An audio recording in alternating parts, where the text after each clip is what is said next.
Hey, everybody. How is everybody doing this evening? So, today, we're talking about horror, and we got Lord Matteus with us from the Second Watch on YouTube. If you haven't checked his channel out, check him out. You probably have because, he's got a lot more subs than we do. But, but just in case, there's the link there in the chat there. But no, check out his channel. Him and Gary do a fantastic job, live streams and stuff. They have guests on like myself, So I mean, I think it's pretty good. Well, the quality's dropped dramatically, apparently.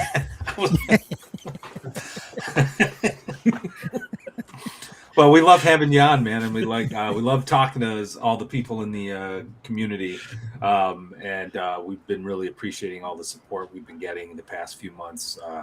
Seems like every time we come back from North Texas Con, it's just like this, like it's just things just seems to get better. It's great. This week we got 10-car on this week, and we're just going to be talking. It's going to be a nice laid back chat.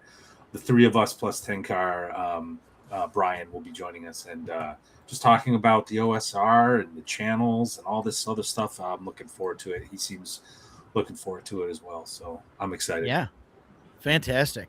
Yeah. And thanks for having me on, by the way. Really oh my God. Yeah, absolutely. So we got, Lord Matteus is here. Jason is here as always. Stan is here. Troll Den Painting. Mike from Thunderstruck is here again. And Warden Matt, Mothership Aficionado. He changes it every couple weeks, and it's, I have to make sure that I read it. Keep you on your toes. It might be Hyperborea Matt next week. It'll be Inspector Matt. Who knows? So, what in the past week? Hey, I finally got my Invincible box. Feels kind of anticlimactic here because it seems like everybody else who I know that ordered it got it before me. So yeah, so I finally got that. I did get the special edition hardcover though, because I really loved the bloody cover. I feel like it's got a Watchmen thing going on, kind of. And I got a patch that I got to put on my vest here somewhere. I don't know where yet, but. I'm a sucker for cool patches. So Viltrum Empire patch there. Love it. So fun times. Yes, somebody said Hyperborea. See? Yeah, if you say it 3 times, he'll appear on the live stream. Yeah. That sucks. Play Hyperborea. He's Dan is running a Hyperborea game on Monday nights, and Lord Matteus is in it. Oh, I am happy to say and announce that Ragan Opahar is the last surviving member of the original team. I have yet to die. I'm this close to 4th level. Nice. I am going to own Zimbala by the time I'm done with that campaign. Is it chance or skill? You know what? I'm gonna leave that to the mysteries of life on that one. You don't want to push your luck there. Yeah, I've had some really bad rolls, but then some really good plans. I think that's kind of saved us. This just past Monday, we took on a chimera and survived. Oh, it was the stuff leading up to the chimera that was killing us, but it was pretty fun. Here's a great quote for that. It's easy to survive longest as a character if you intentionally arrange for the demise of your companions. Henchman. He is not incorrect. Yeah, fun times. What so I guess we'll just go around. What did you guys get this? You guys get anything in this week, Stan? You got anything come in this week? Did we lose Stan him? Locked up. We lost That was Stan. Incredible timing. Oh no. Mike, how about you? You get anything this week? I told you my story. I'm waiting to hear back from Derek. Yeah. But I got 2 copies of my Dark Space. Dark Space. One showed up last week, and then a second one showed up this week, accidentally. I messaged him. We'll see what he wants me to do with it. Yeah, cool. As for tabletop gaming, that's all I got. I will show. I won't go in the whole story, but I found this golden gem at the 99-cent bin in the record store, Richard Pryor's Greatest Hits. Nice. Excellent. If I ever want to offend anybody, I can just crank it up and blast it out the window. And I dove into Sorcery Contested Realm, which is a collectible card game, similar to Magic, different though. Very hard to get right now. But, Yeah. 3 booster boxes out for. There's 3 different sets for it. I got 3 booster boxes showing up Thursday. I got Nice. a line to get them. Yeah, I'm curious about that. Let me know how what you think of it after. I got to tell you, I can only go by their multiple Discords and Reddit and everything else. The people that play it swear by it. They claim they're all longtime Magic players. Said they've left Magic. This game's so much better. Yeah, but it's impossible to get. It's a small team of 10 guys doing it. All the artwork, everything is hand painted. There's no digital art. There's no AI art. Oh, that's cool. Yeah, there's Frazetta art in here. There's Easley art in here. There's a lot of old Magic artists too. I saw you mention that in the chat last week. I think you mentioned Frazetta and Easley. I may have to check it out. Yeah, it's hard. I mean, they sell. So I got these 2 sets, which are basically each one comes with 4 pre-con decks. This is the original, which is in beta still. They kickstarted it and it was alpha. This is beta. And Gothic is their newest set. And there's 4 precons in each. So I've got 8 decks here to start with and try it out. They're low power precon decks. Yeah. But it'll get, I got some old players that got into Magic with me that are interested in trying it. So we may sit down one night and get a bunch of guys into it. And if they like it, rather than asking them to go spend hundreds of dollars on boxes, maybe we'll do a draft setup. Yeah. Cool. They actually sell draft kits for it that are loaded with land and your avatars, which are like commanders. Yeah. So I don't know. We'll see. We'll see how it goes. I spent a lot. I mean, it cost me $500 for the three boxes plus these was another $100 for the 2 and some mats. But so I spent about $600 on it. But come on, we spend that much in a couple Kickstarters. Yeah, that's true. I don't want to talk about that, but okay. So we'll see. A couple Kickstarters. Wow. I'll let you know. I know you guys. Most of you guys aren't really card players. I know Matt is, but yeah. I mean, I used to play Magic, and then I don't know. I'm kind of petering out on Magic. So if you look at the cards on this and you read through it, it very much it plays different, but it very much reminds me of old school Magic. The way the cards are designed and themed and. Yeah, that's definitely seems to be the. You're not going to have. They said you'll never have an IP, so you're not going to have Spider-Man. You're not going to have. Yeah. It's all their own. They only do one release a year too. Yeah, one release a year, and I don't think they're doing one this year because usually they do it around November, and they don't have one announced. They have a small little 2 more precons coming out, but I don't know if they're doing a set right away. Yeah, there was a really good bundle when Gothic came out that I almost pulled the trigger on a whole bunch of times and didn't. And then when I finally was going to, it was gone. But they did a little Dragon Lord set that only had 24 cards and it was very limited. Super valuable. Yeah, it's like $500 I'll have to check it out. Just for those 24 cards right now. Yeah, I have a problem with those kind of games where I can't play them like not seriously. So I'm always afraid to buy anything because it's like a slippery slope. Because you'll be like me, you start out, your first purchase is $600, and then you just keep going from there. I know. No, I'm the same way. I showed you that one link, Matt. These cards actually still have quite a bit of value. Oh, I know. Single scoop. You know, I can open those boxes and pull $300 to $700 cards out of it, which you're not getting that with modern Magic. There might be one card in the set, maybe. Yeah. But either ways. I looked at Magic quite a bit in the last 2 years, thinking about getting back into it, teaching my kids, and I just could not stand it anymore. I didn't like the sets. I didn't like the way it looked. Do you think the issue? I mean, there's a lot of issues. I think I haven't played Magic since the '90s. Right, me either. I started dropping money on it, and I was like, "Wait a minute, these are cards. What am I doing?" I backed off, and then I found a different addiction, and that was Warhammer 40K. And I'm still weaning myself off of that. But did you think the problem with Magic nowadays is the IPs that they're acquiring and turning into cards? Or I do. I mean, I looked at the original stuff. Like, I think about when we started back in beta, and I think about all those cards that I played with then. There's very few of them that are even included in modern Magic.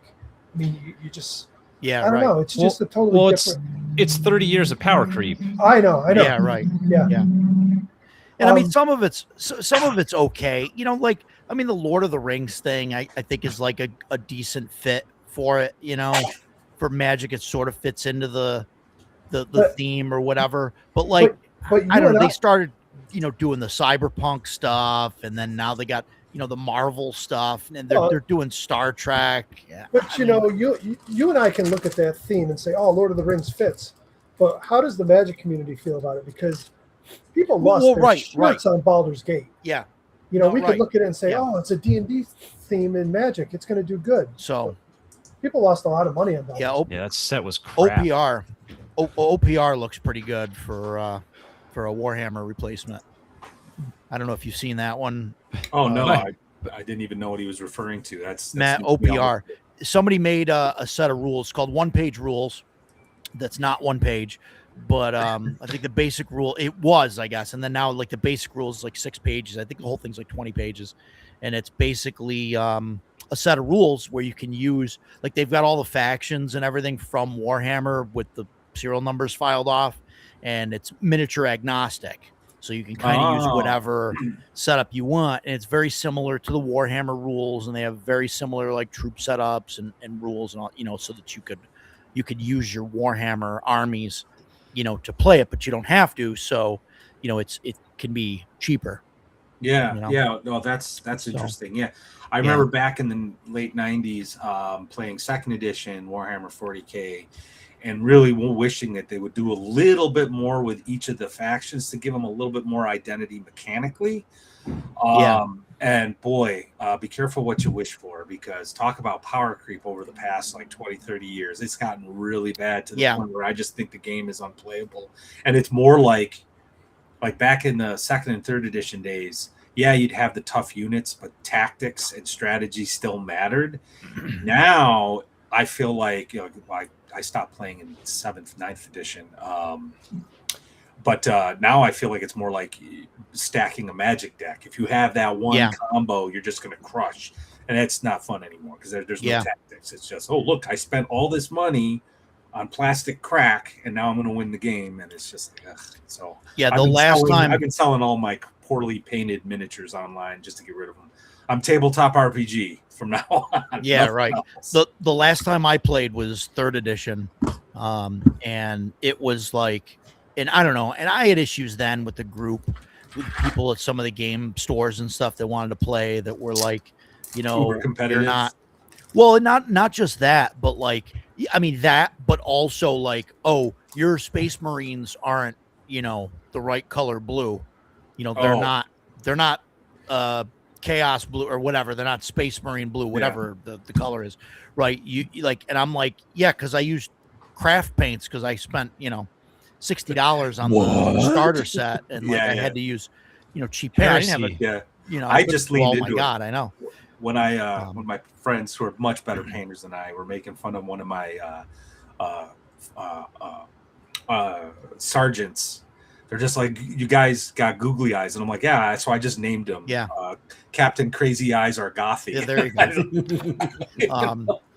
And then now, like the miniatures that I had back then, you can't even use, like, they're the wrong size now. I know that. Even really, like, because the scale, we talk about power creep, but in like Warhammer, like you've got scale creep, whereas the 3rd edition was pretty close to like 25 millimeter scale, and then it got like to 28, and now they're at like 30 or like 32 millimeter for for some of the single the single guys, and it's like, or even bigger in some cases, and it's just ludicrous.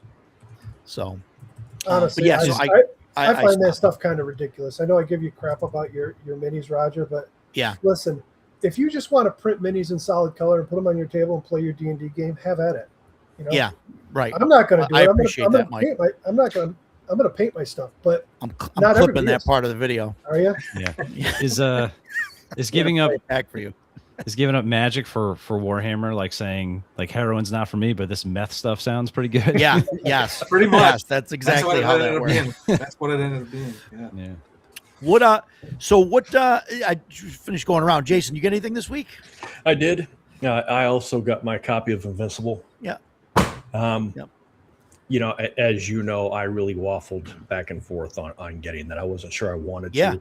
Invincible is, you know, the cartoon is. I had thought that you canceled it because I remember you backed it because it was Free League, and then I remember that you canceled it, and then it showed up, and I was like, "Wait, you canceled that?" Yep, I canceled it. You know, I am not completely immune to the fear of missing out. I am largely immune to it. There's a lot of things I just don't give a crap about, and I'm just not going to. In fact, you posted some stuff in the chat earlier this week, and I was like, not interested. You know, we were playing superhero game at the time, and you know, it's Free League, so I'm like, well, it's going to be a good product regardless. Yeah. I got it, and I looked at it, and I was like, this is probably going to get donated to the con next year, but we'll see. I went to Millennium Games today. I had to go to Rochester for my car. And I found this on the shelf. So very happy about this. I didn't even know it was published. I've never seen it on Free League's website. So I snatched it up. Very happy about that. I did start reading. Which one's that, Jason? This is the Realms of the Three Kings. So it, from what little bit I was able to focus on and read, it's the elves between the war, you know, the Lord of the Rings war, after they banish the Saruman the first time. So, you know, it's the three rings that Celebrimbor, I think, is the one that hid them. He had the three rings that he made, and he hid them away from Saruman. So it's about those guys. I didn't know that was out either.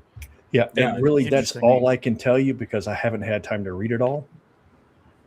I started reading it, and in typical Lord of the Rings fashion, it's a million names that are weird and don't roll off the tongue easily. And I'm like, I need to take crib notes on this. But I'm still very happy to have it. So adding to my One Ring collection. And that's it. Nice. That's all I got this week. Yeah, nice and easy. Matt, how about you? Warden Matt, sorry. Yeah, gotta keep I got track. a few things. No, you're good. So I can't remember if I showed you guys this before, but I just saw a review go up about it. So it's Dungeon Inc. It's a Merry Mushman game. It's their first like original game. So it's basically Dungeon Keeper, the RPG. If you remember Dungeon Keeper. So you're basically like the lead henchman in a dungeon, and the enemies are the adventurers that are the coming heroes coming down to invade your home. The video game Dungeon Keeper. Yeah, that was awesome. Yeah. And it's typical Merry Mushman. Cool. It's like amazing art, really nice layout. So I got to dig into that a little bit more. And then I got this was some. I'm probably going to regret buying this, but I saw a review that kind of pulled me in. It's the Stone Top. It's this huge. Yeah. I don't know. Yeah. I'm going to read it. I saw that. I waffled on that. Yeah. I bet there's stuff I can pull from there that'll be more for a system. I'm just the system I'm not in love with. That was that on like Kickstarter or anything? Or yeah, like 10 years ago, like forever. Like it was like some super long. Took them forever to bring out. Oh right, okay. Yeah, and then but it's expensive, isn't it? Yeah, it's like $120. I mean, it's huge. Yeah. Okay. I mean, hey, the going rate on PDFs is $180 now. Apparently, it's so like $120 for this isn't so bad, right? But it's like a Dolmenwood type of setting, right? Yeah, it's powered by the Apocalypse system. That's my. I'm out. I sort of have fallen out of love with that system. I'm out. It's done. It's over. Yeah, sorry. No one cares anymore. Speaking of, so Blade 68 also came in finally, which is the Blades in the Dark reskin for like the 60s that never was. Let me know, because I looked at that and I was almost interested in it, but I don't really have a group that'll play like a lot of those, games. So. I don't want to get too many. Like I bought the Cyberpunk one, but I saw that and I'm curious about it. So let me know. And then the last thing is, I know you guys. I showed you this, but I did the print on demand Shadow Dark project yeah. I spent a week working on, where I took all the player facing stuff from all the Shadow Dark material and reorganized all of it. So it goes rules, all the rules stuff, then all the character creation stuff, and then all of the classes in order with all of their associated renumbered spells. all the pages. Yeah, I and did. I everything, redid too. all the page references, so everything points to the new pages. And it's the coil bound, so it lays flat on the table. So Yeah. I'm gonna try to start playing some more Shadow Dark. I'm gonna be running a little bit of it at Page and stuff. So I Is it just A5? wanted to. Yeah. How many pages? 320 pages. Nice. Yeah. Wow. Yeah, I mean, I and then at the end it has all the deities and all the new factions. Yeah, so I don't like. I mean, first of all, the new book isn't out yet, so having to hop between like a PDF and a physical book, and then at least the new book pulls together the stuff from all the curse scrolls, but then still you have the new spells, like the alignment based spells are in one book, and then all the other wizard and priest stuff is in another book. So I wanted all that stuff, like give me the wizard class and give me all their spells and give me the alignment spells and give me the mishaps. So then if I need, with the new classes, if I need to PDF print off for somebody at the table, like now it's all in order. I don't have to go hunt for like, oh, the witch's spell book is here, but the mishap table is here. It's like all together. Right. So. Right. Yeah. Yeah. No, I agree. I agree. And I think that's going to be like, and I've said it before, right? Like, I think that what they're going to have to do is down the road, a year down the road after Western Reaches is all out, they're going to have to do a Shadow Dark complete edition or something. Well, so that people don't need to go through 5 different books for everything. Well, yeah, I mean, so I kind of want to do the same thing with the DM materials, right? Yeah. And then she's got monsters kind of pop. So it's almost like there should be 3 books. Like one could be for the players, and then one could be for the DM, and then maybe all the monsters could be. Yeah, right. Exactly. Yeah. Yeah, it's awesome. Where have we seen that format? So, but that's it for me. Lord Matteus, how about you? You get anything? Cool well, I didn't this week, or I know, don't have I know, within reach, but yeah, actually, when I was at VentureCon a week or so ago, I got a bunch of stuff from the Red Room. They donated. Oh, cool. And it was kind of like a swap. So there were some games I had that I knew I wasn't going to play or I had no real interest in, so I kind of traded them out. But the Red Rooms. So those who don't know, they started off with this thing called Wretched RPG. I actually helped. I consulted on it when the OGL thing happened, so they could make it less OGL. Yeah. And then over the past like 2 years, they've Miguel has now a more even streamlined, further divorced from the OSR. They just call it the Red system. It's no levels, really streamlined like skills and stuff. I absolutely love their books because even if you don't like the system, like they're just great resources. Like Wretched Interbellum is one of my favorite books of theirs, and it's just talking about between 1917 and the start of World War II, and it's like all that's like Indiana Jones era, like all this great pulp adventure stuff. Secret societies and all kinds of things, and Jason's going to buy it right now. So when you get to Red Rooms, you can play anti-hero, so they even have they let you do things that you might not see in a normal more mainstream. But anyway, I got a bunch of their stuff, including one that's really based on their like the Giallo films from like the 50s and 60s and 70s. So that was really exciting to get because I just love, and I've been writing for them on and off for a few years now. So, but nice.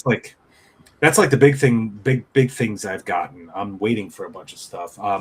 I did not back or pre-order whatever the Invincible, and I'm a huge fan of Free League. And Jason, to your point, like I've had to like wean myself from the fear of missing out as well, because like I really like what Free League does, but I'm a Marvel TSR guy. Like if I'm gonna play Supers, that's the game I'm gonna play. So I feel good about not picking up Invincible, but someone showed it to me at AdventureCon because they got their book like really early, and I was like, "Wow, this does look kind of good."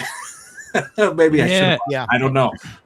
But yeah, if you ever wanted to have like a Marvel Year Zero engine game, like it, the stuff in there is generic enough you could recreate most of the Marvel characters. Absolutely. Yeah, which is pretty cool. And DC as well. I was just glancing at it, and one of the classes that's already in there is the Speedster. I mean, it's obviously the Flash. And when you talk Speedster, you're gonna be talking the Flash, but I mean, it's obviously the Flash. Well, it's So have you read the comic? Have you ever or seen watched the Invincible? cartoon, Jason? Yeah. No, I saw one episode, and I'm a huge fan of the Punisher, especially Garth Ennis's Max line, which is extremely violent.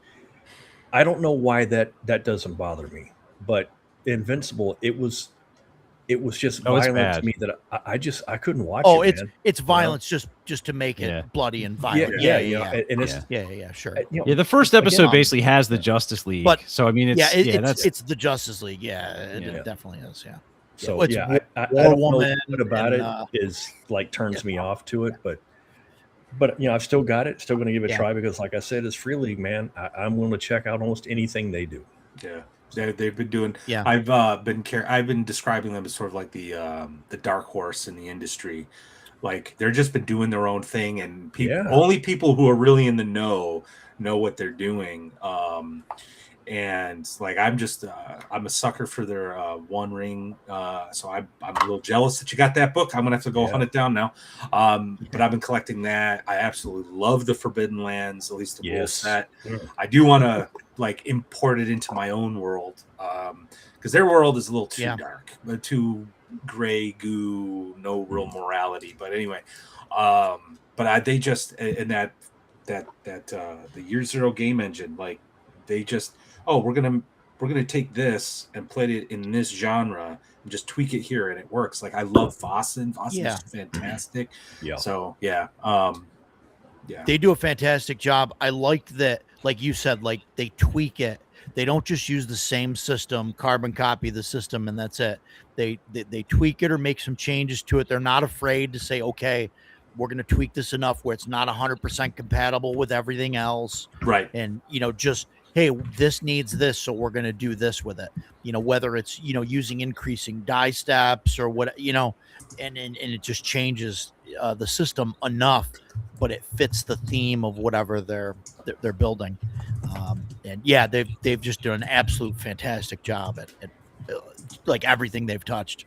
It's crazy. So, fantastic. Good times. So Dragonbane Elric, that's going to be coming, and a lot of stuff. So that I'm going to have a problem holding back on. So I'm already saving my pennies for the next Lamentations release, which is going to be, as Raji described it, eye-wateringly expensive. And I got jeez. Yeah, I don't know. I get wanting to like revisit Carcosa because it's such a crazy book. But I don't know, man. 15-page adventures are cool too. Yeah, right. Just give me a pamphlet. I'll pay $15-$20 for it. Sure. Whatever. I think he said it's $140. Yeah, but I'm a collector, so I'm looking at the times 3. All 3 books with the slipcase. I'm like, I actually said to my wife, I'm like, I think I know what I want for Christmas. And she just looked at me like, you can't be serious. Like, I kind of am. Well, if you don't want your wallet weeps. If you don't want stupidly expensive, then stay away from Hackmaster. Oh my God! Yeah, $180 for the PDFs, and that's just crazy. What was it? $290. $290 for the books. Yeah. $290 for the books. Yeah. Wow. Yeah, that's absolutely nuts. So today we're talking about horror. What is Nightbot? Well, they'll be coming out with more stuff. Soon. I did just order the Arduin box from them, waiting for that to come in. Oh, the Harbinger? Yeah. Box set? it looks fantastic. It looks absolutely fantastic. Yeah, so that's shipping in September. As always, they're a sponsor of the channel. We got some cards and some stuff that we can give away. Yeah. Hackmaster, crazy, wild pricing. It's nuts. But yes, we're talking about horror today, and we got Lord Matteus here because he actually wrote some of this stuff here. The Living Darkness, Volume 1, which means there's more coming, right? Yes. And this is for Shadow Dark. Obviously, you could fit it into any kind of OSR system. Shadow Dark is really easy to convert to anything if you wanted to. And it's good stuff. And the PDF is $10, I think, on Yes. drive through. And there's a POD option as well, right? Is that? Yes, And that's, I think with the color, it's just around $21, something like that. I tried to price it inexpensively because this hobby gets pretty expensive, and does it? So I just want people to enjoy, in the Living Darkness, the theme is horror anthology, like the movies VHS, if you ever watch those. Yeah. Creep Show, Twilight Zone, that sort of thing. So there's 4 adventures in it, varying lengths. Most of them came from game jams I got involved in years ago, but you have a page limit, and I had all these ideas, some of them good, some of them bad, but I'm I really want to develop them. So I just expanded on those and then started play testing them and just stripped out what didn't work. And then this is the final product. And I'm pretty happy with it as far as a out the gate kind of thing. I learned a lot because this is the first time I actually published on my own. Normally I just write a manuscript and I send it to Miguel. I'm like, hey, what do you think? And he's like, I'll publish it. I'm like, thanks. I don't have to do the layout and stuff. So this was a learning experience for me. So if you notice anything weird, but anyway, I have already. I don't want to list them. I don't want to list them out on air and call you out though. But yeah. So no, it's fantastic. Yeah, it was fun putting together, and I'm looking forward to kind of diving further. Volume 2, the theme is going to be curses, and taking a look at how curses work and try to actually make restoration not as uber OP as it is in the book. It's a level 3 spell, and if anybody's cursed or whatever, you just cast it and they're no longer cursed. I'm like, well, curses are fun. Curses are where things can really be crazy for your players, and a lot of horror resides there. So we got to nerf that a little bit, just a little, make it a little more challenging. And then it's just got a ton of cursed items, ways to develop curses, and just some of my thoughts on what a curse really is and how it can be, mechanically used in your game. So yeah, I don't know when I'm going to be done with that, but I'm about a third of the way, half of the way done. So okay, yeah, cool. Yeah, no, can't wait. How many do you have? Several volumes planned, or is it just 1, 2? Yeah, or is this Volume 3 was going to be more of a gothic horror themed one. Okay. But I don't want to do this. Is 130 pages. I don't want to have these massive. Is this even a zine? It's a book, right? So I'm going to try to keep it Volume 2 is going to try to be around 60 pages. So I'm going to try to do that with Volume 3. But I have a lot of ideas for gothic horror. I actually have, one of the first adventures I ever wrote for 5e back in the day. I took it off a drive-through after the OGL debacle. I said, screw you guys. But I'm going to rewrite that for Shadow Dark, and that's going to be part of it. So that's going to be more gothic horror, classic, with gear for the 1800s. So you're going to have some pistols. And I want to get into kerosene lamps because I'm with Sandy Peterson. In D&D, people use their oil flasks as bombs when they really shouldn't, because it's not that flammable, you know what I mean? But a kerosene lamp is. So it's gonna have stuff like that. And then Volume 4, this is still very conceptual. It's just gonna be dedicated to the haunted house. Okay. It came out 10 years ago, The Haunting of Hill House. I just thought that was a brilliant piece. Is that 10 years ago? I think so, yeah. Just a brilliant piece of Flanagan. Yeah, just brilliant. It's not just spooky and scary at times, but also really emotional. And I'm just got me really thinking, what a haunted house really is and what it is to be haunted. If you haven't seen him, he did a couple others after that. The Blythe House one, I did watch that one. There's that one. Oh, and then didn't he do Fall of House Usher? I saw that one too. That one I didn't watch. There's one in between that. Before Fall of House Usher, that's very religious themed with vampires and stuff like that. Midnight Mass. Yes. That's brilliant. I absolutely love that. That one was just like, oh, fantastic. So yeah, no. So this is awesome. I'm definitely looking forward to picking up, more of these as they come out. Obviously, I full disclosure, I won this one, so I got it for nothing. I did buy the PDF though, but then I was fortunate enough to win a copy on Jeff's stream, Bad News Bards there on his giveaway stream. So I didn't have to purchase this. I mean, I would have bought it anyway, but it's got some cool stuff in here, and and this is like part of like today. Obviously, we're talking about horror, right?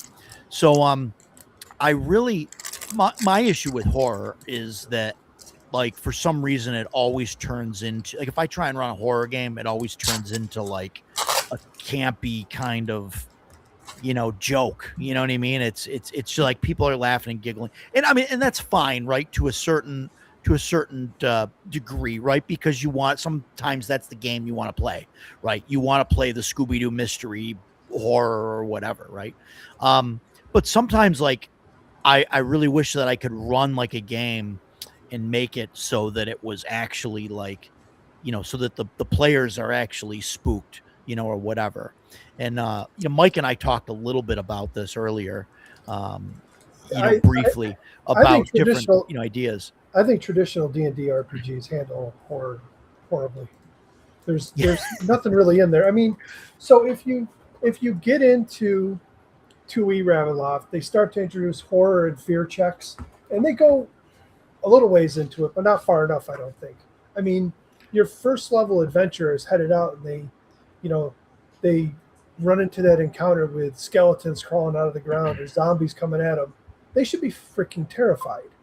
And I get it. You could say, well, they're hardened adventures, but they're not yet.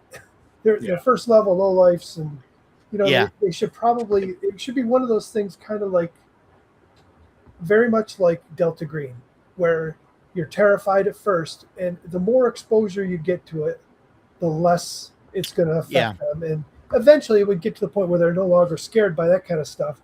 But the first time a specter rises up out of some grave or something, they should still be equally terrified.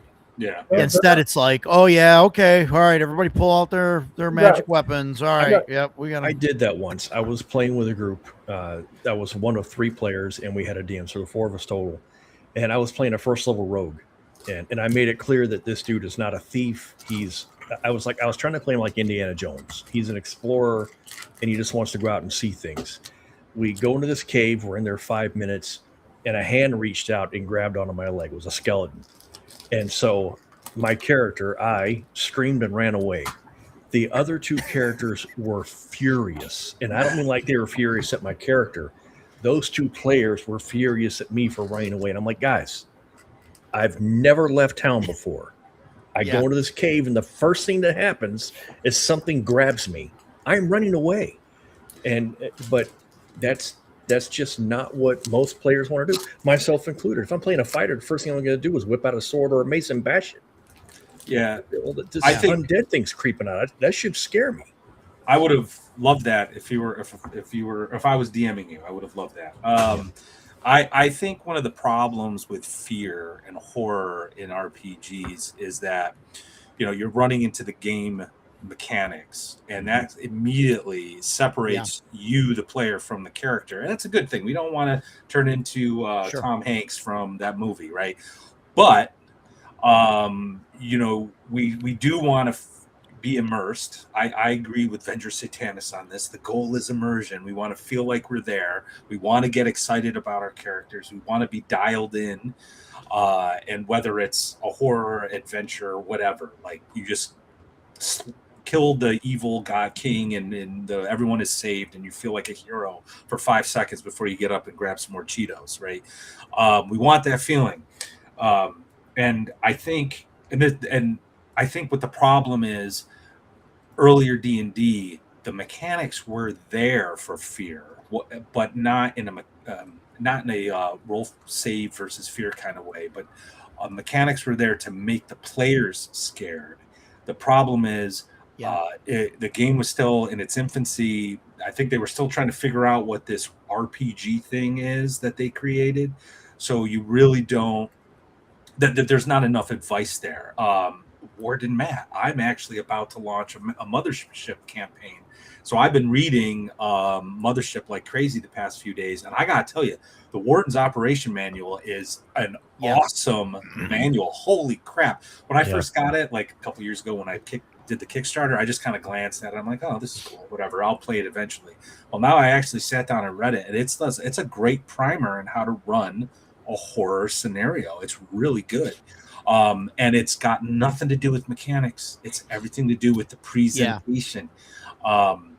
I agree with Tenkar had a video on this, and I did a video on my channel a little while back.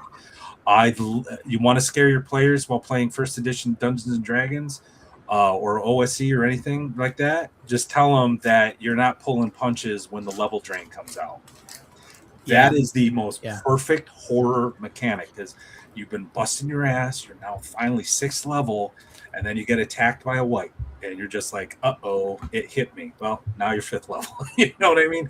That will scare your players. They might get a little frustrated and angry with you, but that's, that comes with the territory. They might get frustrated and angry with you because your goblin rolled a nat 20 and did like 8 points of damage or something. But that is an excellent fear mechanic. And so it's really about telegraphing, just like you would a trap, telegraphing like what's coming.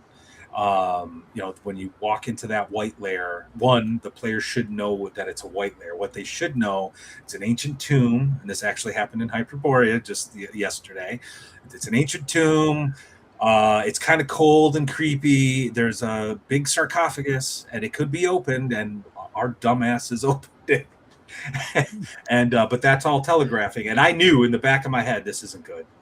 Like, I started feeling the anxiety as a player, as a person. I'm like, this isn't good. We shouldn't be doing this. But I'm your average D&D guy. I want to press the big red button and see what happens. Yep. Make Undead great again. It's my video. it's interesting. The fierce mechanics. You want to do it right. You want to do it so that the mechanics don't get in the way and make the players want to stay away. And I see more in recent games where, the typical, right, the D&D and stuff where you make a fear check or whatever, and then you fail it and you just run away. Yeah. And it's because dragons or whatever, they have frightful presence or whatever. And it's it takes away the players charge in. They're all okay, yeah, we're going to go in, we're going to charge in, and we're going to kill the dragon or whatever. And then they run in and everybody's got to make a save. And then, people, fail. And then they're they all charged in, but they're oh, I got to run the opposite direction now for 3 rounds. Sorry guys, I'll be back in 3 rounds. It's almost like the mechanics are more of a prompt, right? You're supposed to be afraid now, and you're okay. Roger, I got a way to fix that. It's a way to merge the table with the mechanics. Yeah. So you bought one of those dice Joe Block had, right? The big metal D100s. Yeah. Size of a I can golf. see it. I can't reach it, but yeah. Big as a golf ball and weighs 5 pounds. Yeah. So every time they fail a fear check, whip it across the table, crack them in the head. They'll be fucking terrified from then on. Every time they run into undead, they'll be ready to just run away in fear. Yeah.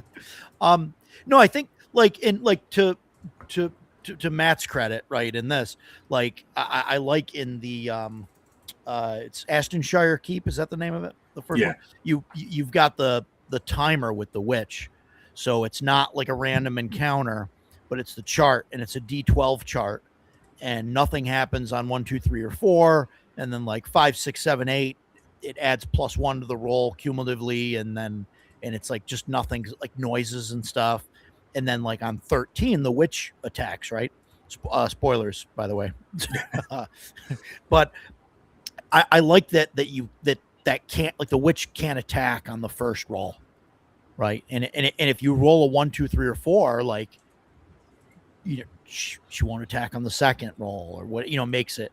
And it's just like the longer the players kind of spend and the more time, like, so I think that like makes the players not want to, screw around and say, oh, let's go in like this room, and then we'll go in this room and search this, and like, yeah, you guys want to spend time searching this room? Yeah, sure. Oh, I'm just going to keep rolling on this chart, and it kind of puts the players into a mindset where they're not, scared or whatever, but it puts them on task to, like, shit, we got to get through this, and like, and I think that helps put, set that mood of, we need to get through it.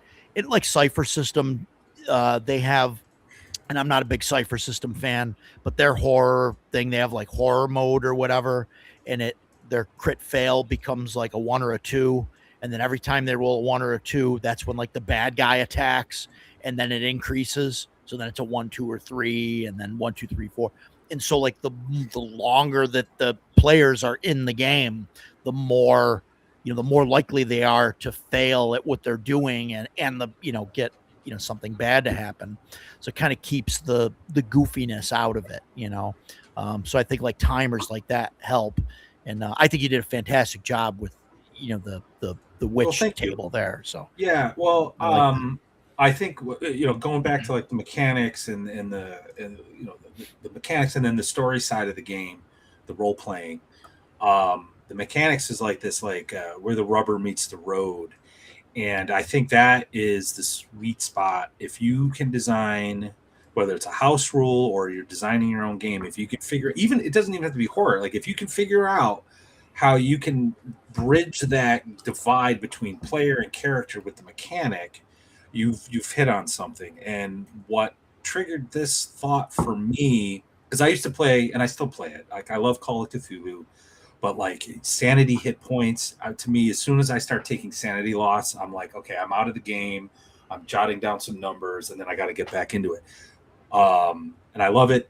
I'm a huge Call of Cthulhu fan, but when I played Alien RPG, yeah, every time you put another stress die in your pool, and just hearing as you're about to roll all these dice, you're like, oh god. Like I've seen it. Yeah, and they're bright yellow. The dice are bright yellow, in contrast to the black, and so like you see them, you're like, oh, these are there, and you can see it grow, and it definitely adds in your brain. You're like, oh, this is bad. Exactly. That anxiety, a fraction of the anxiety that your character is experiencing is actually you're actually experiencing. Yeah, I've seen it. One of the first times I played it, a buddy of mine, Cody. God bless him, he really leaned into it, because his character was just like getting stressed left and right, to the point where I think he was rolling more stress dice than skill dice.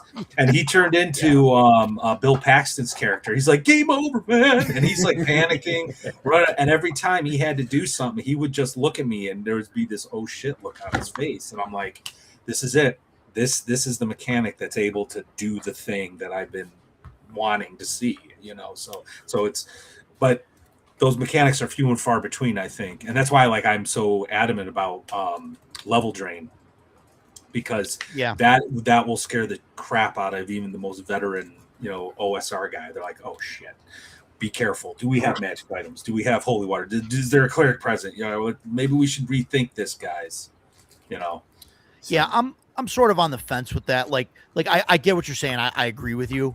But there's also like on the other side of it where you have players that like, they spend, they'll spend 6 months getting from level 5 to level 6, and then you smack them down to level 4, and now they spend, not 8-9 months or whatever, right, to get back to level 6, and then here goes this thing, you know what I mean? And it's like you move ahead, fall back, 2 steps forward, 2 steps back, and it's like I think there's part of it where like, I don't know, I like some players, I think you're like, okay, we lost. Like we've played for 2 years, and I've lost a total of 1 level. You know what I mean? Like I've gained 6 levels, but I'm 1 level less than I started at, because I lost 7 or whatever. And so I think some of that is 6 months. Yeah, I don't know whether that's a shock of 6 months is too long to go from level 5 to 6, Well, it's or 5e. too short. You'd be 2 campaigns in at that point, right? Yeah, right. Um, But yeah, so like I don't know. So like I've always been soft, I guess, on level drain, and I've kind of had it so that it like maybe takes a week per level to like naturally kind of come back. mhm, mhm. But that's I my like. take. And I mean, call me Yeah. a pussy if you want. That's okay. I'm okay with that. I won't go that far. I won't go that far. So my take on this, though, and I think a lot of people seem to forget it, but early D&D made it very easy for you to recover things, like dying. Like Raise Dead was an easy spell. You could get it pretty early in the game. I mean, restoration's a little harder, but level draining undead, you're not usually reaching at low level. You get to any larger size city, and they're going to have a priest there that could do it. It's just money. It really comes down to the ability to, I don't know. It sucks. It does, without a doubt. If you just lost 2 levels that took you a year to get, it sucks. If you have a DM that's not going to allow you to recover that, then maybe that's a bad way to go. But as long as there's a possibility for recovery, short of just regaining the levels over the next year, Right. not really that big of a deal. You can Yeah. turn it into a whole adventure. The adventure could be, hey, we don't have the money, but the church needs this, and we got to go do this for the church to recover his level. Sure. Yeah, and I agree with Mike what you just said there. Like, a lot of players and people who complained or have argued against level drain mechanics. I think that they're only looking at it in this sort of narrow scope when. And I was just talking about this in one of my Gods of the Forbidden North videos. I think it was the second video. It's like there are a lot of things in all these books that I think aren't utilized as much as they should, like finding a sage who could give you the information that you're looking for, right, with just a little bit of money, right? And like you're exactly right, Mike. Like, I'm a 9th level fighter, and now I'm down to 6. Oh, this sucks. This is not fair. Yeah, but you have allies in the church. Maybe they can help you. Go role play, and figure it out. And to be honest, depending on how it's been telegraphed, if you know what you're going into, go see that sage first. Yeah. Hey, we heard this. How do we fix this afterwards? Yeah. Or not even just that. Like we heard about this tomb, and there's these spooky things about it. We don't know what's there, and the sage is like, "Whoa, for 500 gold pieces, I can tell you exactly what it is." I think the sage is like such I call it the guilt-free lore dump. Right? No one wants to read the 5-page player backstory, right? But players don't want to read your 15-page lore of your world. But if they go to a sage, you get to drop the lore on them. Oh, well, whites exist because, the god of blah, blah, blah did this thing, and now that so-and-so is cursed, and now there's whites, and they drain your level. So if you go into that tomb, be careful.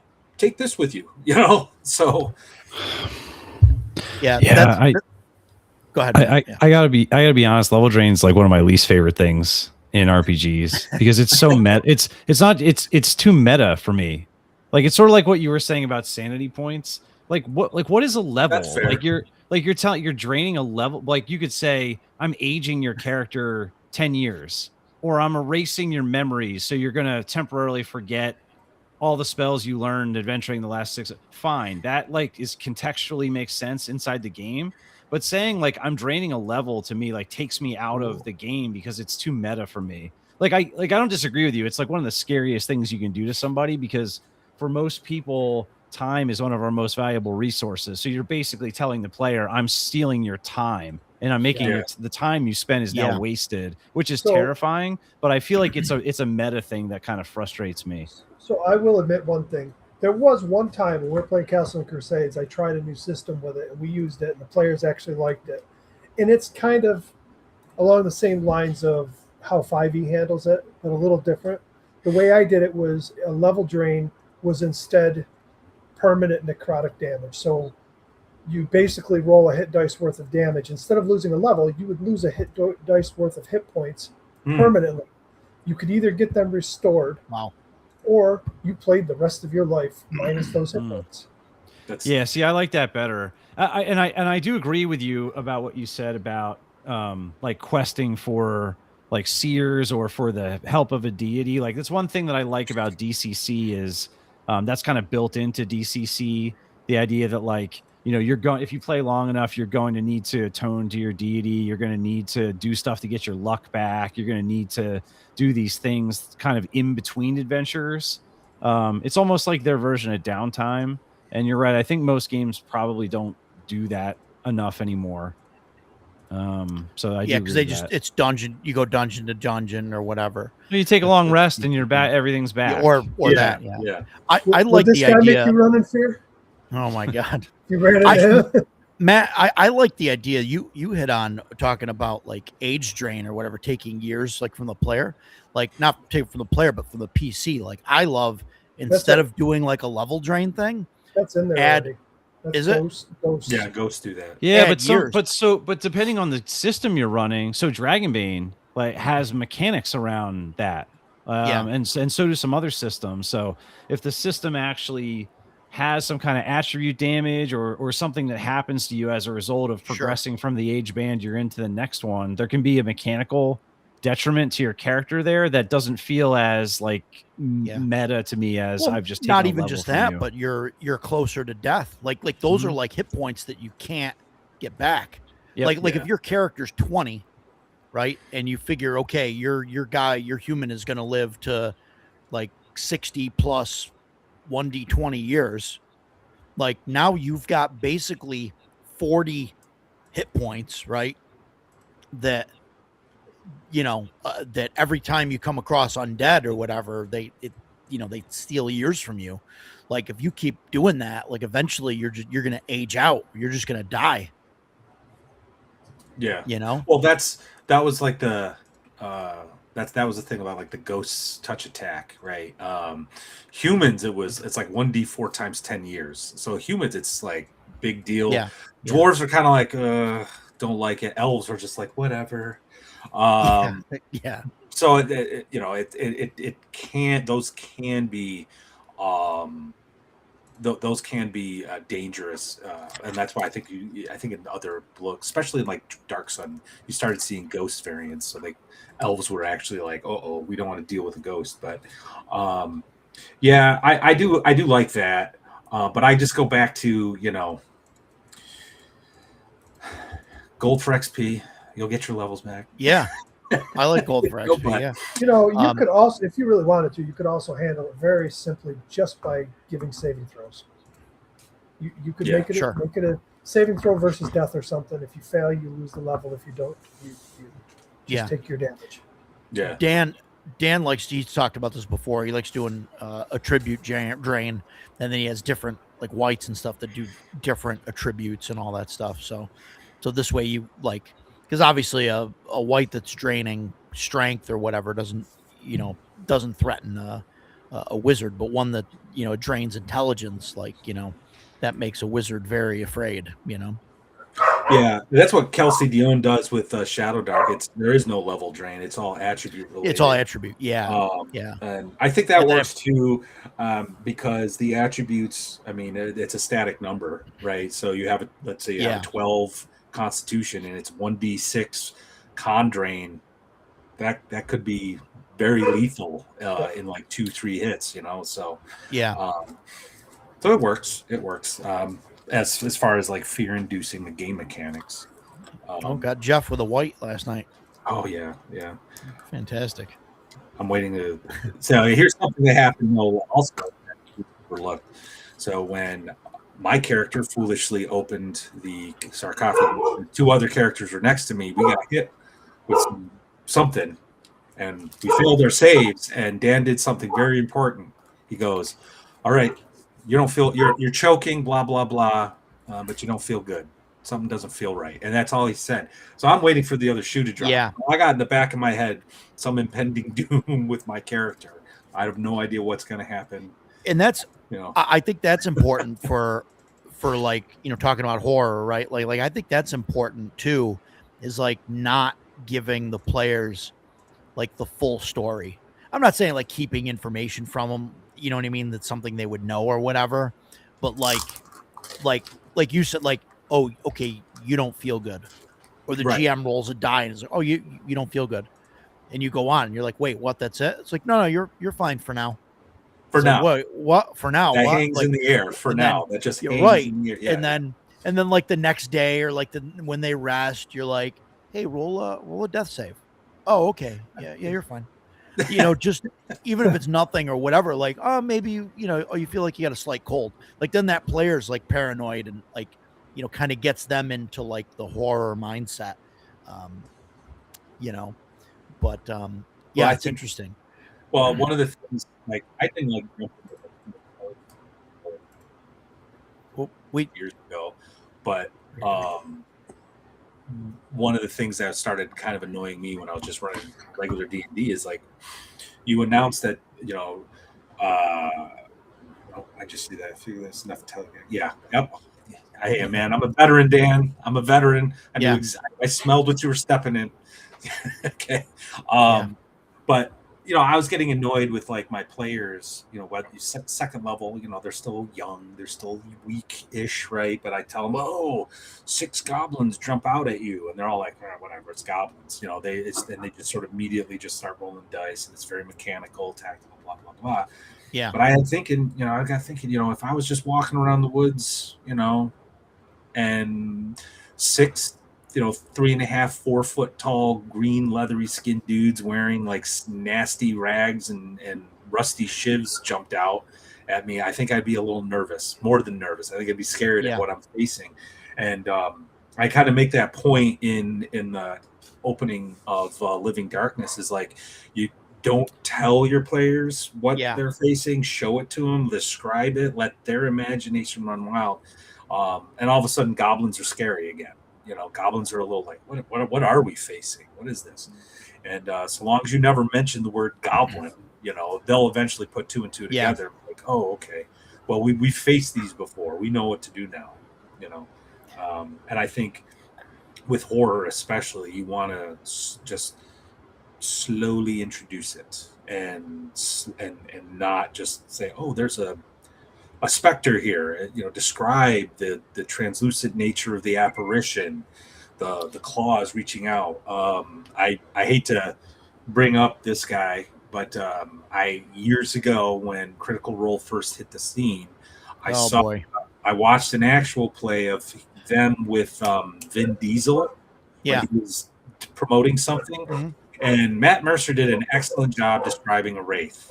He didn't use the word wraith. He just described like this It's cool. black mist and like his hands coming out, reaching for you. And then when it touched you, you got cold and your levels were draining and stuff. I was like, that's exactly what you want to do for horror, I think. So there you go. Clip this. I gave Matt Mercer some props, but there you go. Yeah, we'll clip it. I'm sure he'll thank you personally. He'll call you up later. Thanks for he's calling you now. Your phone's ringing. He's gonna call you up. Hey, thanks for the shout out. It reminds me of this one time we had a group. It was when I was running Castles and Crusades, and they got down to like, I don't know, like the 8th level of a dungeon or whatever. And there's I don't remember what level they were at this point, maybe 6th level, something like 5th, 6th level. And they there's like a coffin down there, and I tried to telegraph it, but they didn't care. They like open the coffin and this vampire's in there and he gets up, and the player next to me is like, he has his D20 in his hand and he like, shakes and like shows to me and like just looks at me and I'm like, what do you want to do? Like, what? He's like, I want to rism. Like he wants to use his charisma and like, because he's I don't know if he was a bard or what. I don't even think he was a fighter. I think that just had he had a high charisma, and he's like, I want to rism. I'm like, you just woke this dude up. Like, what do you mean you want to like, what do you want? I'm like, okay, like, what do you tell this guy? Like first, before you, like, what do you tell, and he's like, oh, I just want to talk to him and like find out. I'm like, he's a, like, what? like, and so he like tries to talk to, I forget what he asks. He's like, oh, can you tell us where the treasure is down? Like he's asking for directions or something. You know what I mean? And it's like, there's no horror. There's nobody's scared or whatever. Well, and then he's like, be gone, you worthless mortals. And they're like trying to talk to him. And then I'm like, okay, we're rolling initiative. Like he's yeah, yeah. And he like smacked like one of them and it did like, a ton of damage. And they're like, oh shit. like, and then they end up like trying to run off and all this stuff. But it was like, that's how horror goes with some of my players. They're just like, oh, more undead. Yeah, sure. All right. Yeah, we'll go. We'll do the thing. And yeah, we got the sword. We'll just kill him. Yeah. Okay. That's how my players are too, until we got to Delta Green. That game was the first game that ever they were really scared of what the consequences of every action they did were going to be. I haven't played Delta Green, but it's based off of Call of Cthulhu, right? Like, yeah. Yep. I think it's because they're normal people, right? Like there's some there that plays a huge role. Like when I was running 5e and 4e and 3e, like especially 3e once they got up into the higher levels, it was really hard to like get my players to feel like they were vulnerable. And I think that's another element to horror. Like the players have to feel like their characters are vulnerable. And so like keying up the unknown and not really telling them, it helps play into that. But even if you were just described like this vampire without using the word vampire in like an 8th level 5e game, someone's just like, oh, I'm going to cast Witch Bolt and I'm going to do this secondary wind and I'm going to like do this, that, the other thing. Yeah. And you're just like, oh, well, there goes my encounter, So I think that, and that's why I really like the OSR or older games, because players, the characters are still pretty vulnerable. Yep. And if you use, I mean, I love undead. I love, those the paladin facing off the undead kind of trope, but that can be overused, and that will make players not really scared of undead. But if you use sparingly, I think you can like really turn up the horror when it does appear. And one thing I've been like musing about too is even making the low level undead a little bit more challenging for the players. Like I can't remember what edition it was, but they introduced a mechanic for skeletons that they only take 1 point of damage from piercing weapons, because there's just all these holes, you know what I mean? Yeah. And then zombies, like I know Kelsey does this, like you have to like, they get like a death save or something, or they keep coming, things like that, where they're doing the undead are doing something not normal. The normal thing is the goblins hit 0 hit points, it's dead. The orc 0 hit points, dead, down the line. Doesn't matter if you're hitting with an axe, club, or a spear. They're taking damage and going down. But but undead should feel off, feel like they're not of this world, and force players to go, okay, standard tactics aren't working. What do we do? Where's the cleric? Yeah, Kelsey definitely does that with the undead. Skeletons have, they're not 1-hit die. They're 2. They have 11 hit points. The zombies, if a zombie drops to 0, they roll a save or DC 12 charisma something check like or something. Yeah, I can't quite remember. And if they make it, they go to 1 hit point. Yeah, that's a straight up 5e thing, though. I think she adopted. Oh, is it?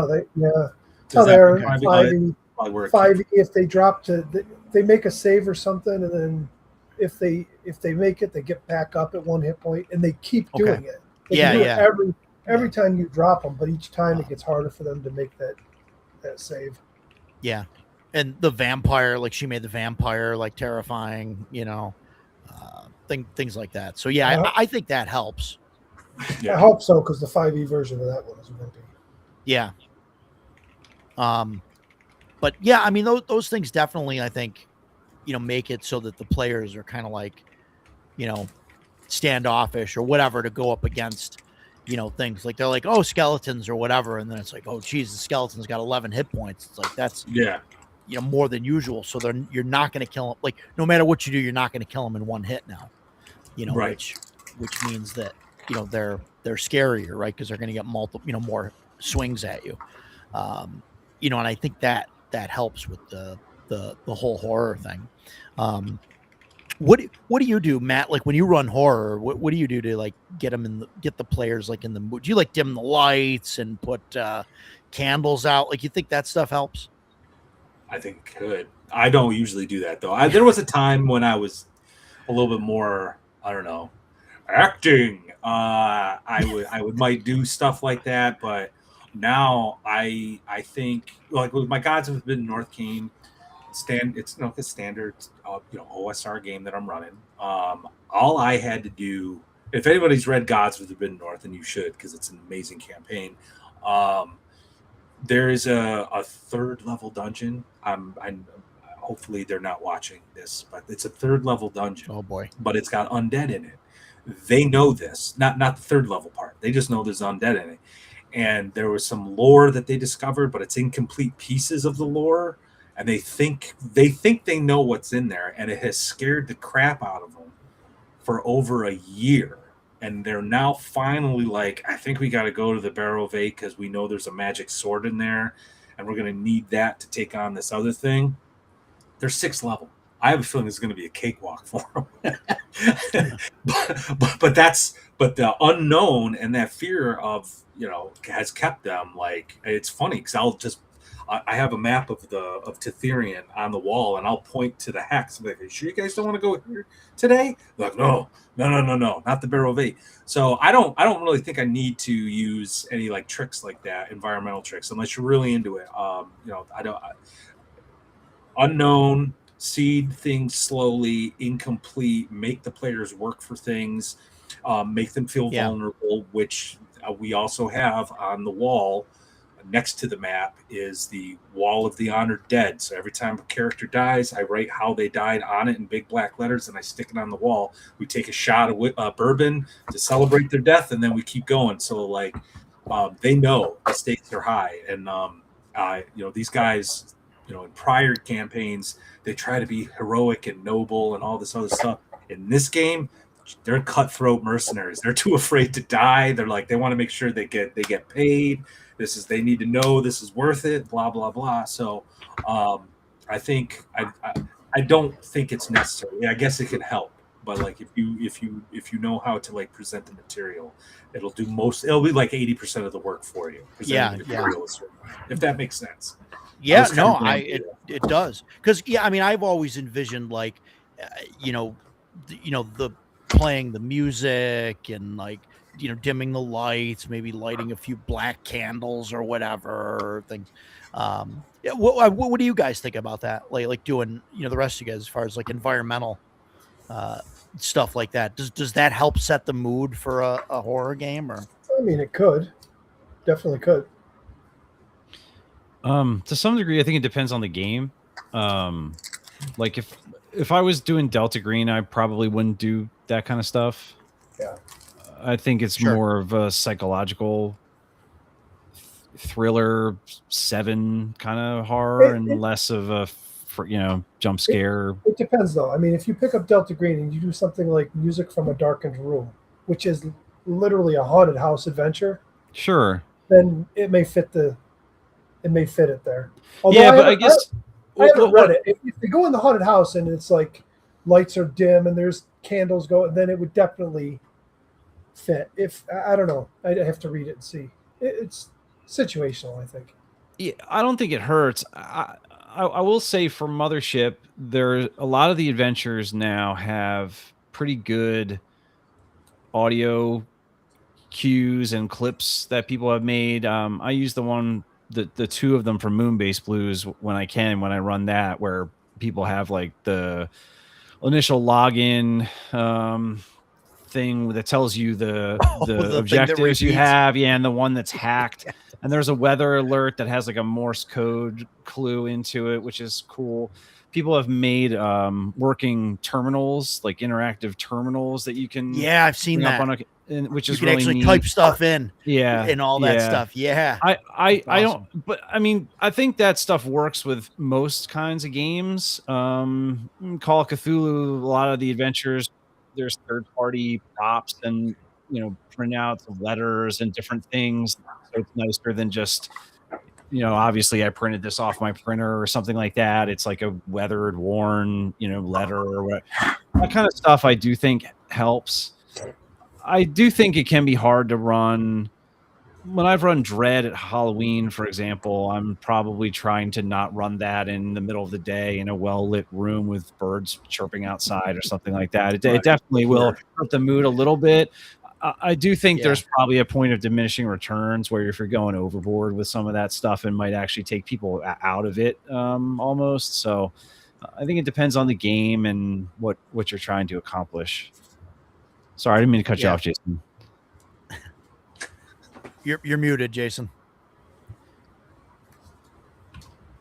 Okay, how's that? Yeah, there you go. Sorry. I have a fan blowing next to me here, and I don't know if it's coming through the mic or not, so I'm trying to make sure that it doesn't. No, anyway, you sound good. I've only used like lighting one time that I can remember, and that was, I think it was my first tour in Germany. So this would have been 92. I was running D&D. I'm sure we were playing second ed, and my party was going through a swamp. And it was Christmas time, and I had some really cheap twinkle lights stapled up to my ceiling. Half of them didn't work. So when they entered the swamp, and I'm in Germany, it's Christmas, it's cold. So when they went into the swamp, I opened the door to my room. So now cold air is coming in. And I turned the lights off, and I turned the twinkle lights on. And like I said, half of them didn't work. So it was pretty dim. It was like just bright enough so the guys could see their sheets. That's about it. And I felt like we were in a swamp, and I wasn't running it. And so, I lowered my voice, and I'm just like, we're whispering as we're creeping through the swamp. And man, it went incredibly well. But that's the only time that I can ever remember doing it. And I haven't said much during, tonight so far, because, horror is really not my big thing. I'll play it. But I have a couple of thoughts on it. One, Matt is very good at it. When he was running the Moonbase Blues and the Meat Magnet, I can never remember what that's called. Dead weight. Meat Magnet is so good. Was the B title? It's a good. Yeah. Meat Magnet's definitely like a good title for that. Yeah. Those both were really creepy. And I don't know if it's because Matt has run them several times, so he knows them really well, so he's able to kind of set the tone. But there were times in Moonbase Blues, there's a scene with the guys ramming the light bulb into his eye. Oh my God, I still picture that. But the thing is, that didn't creep me out at all. I was like, okay, there's a guy. What creeped me out was going from room to room, not knowing what's in the next room, because everything is going wrong in here. And and then we get outside, and really, we go outside, and we're like, we've got one space suit, and there's like 5 of us. So we're trying to figure out how we're going to get everybody into the escape vehicle, whatever it was we were doing. And there was that group of zombies that was running around outside, or the thralls to the meteor. It was just a really good setting. In space, no one can hear you scream. And but then I've played Alien before, and Alien does nothing for me. I know the xenomorph is out there. I know my character's going to die. That's what's going to happen when you play Alien. And because I know that there's a huge chance I'm going to die, I don't care. It's just a piece of paper sitting in front of me at that point, so it doesn't bother me. For me, so much of it, like, you can be the best team in the world. You can set the table up to an incredible degree. If you have players that aren't invested in it, that aren't willing to be scared or willing to let their characters be scared. Earlier we were talking about a paladin is fighting the devils or whatever. I've played Cavaliers a lot, and in most editions, one of the abilities of the Cavalier is to complete immunity to fear. And I really like that in a Cavalier. They're so brave that they're foolhardy. They will charge into the most dire circumstance.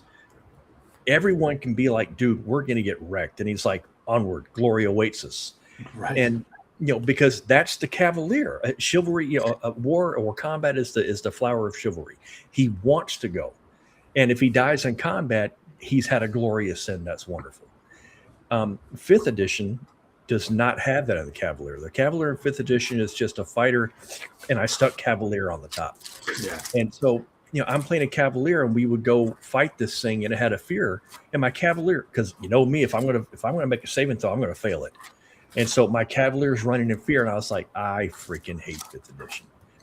But that's just the way it was, and it was difficult for me to get past the fact that every edition I've ever played up until now, the cavalier is immune to fear. So, man, I'm really going a roundabout way of making my point here.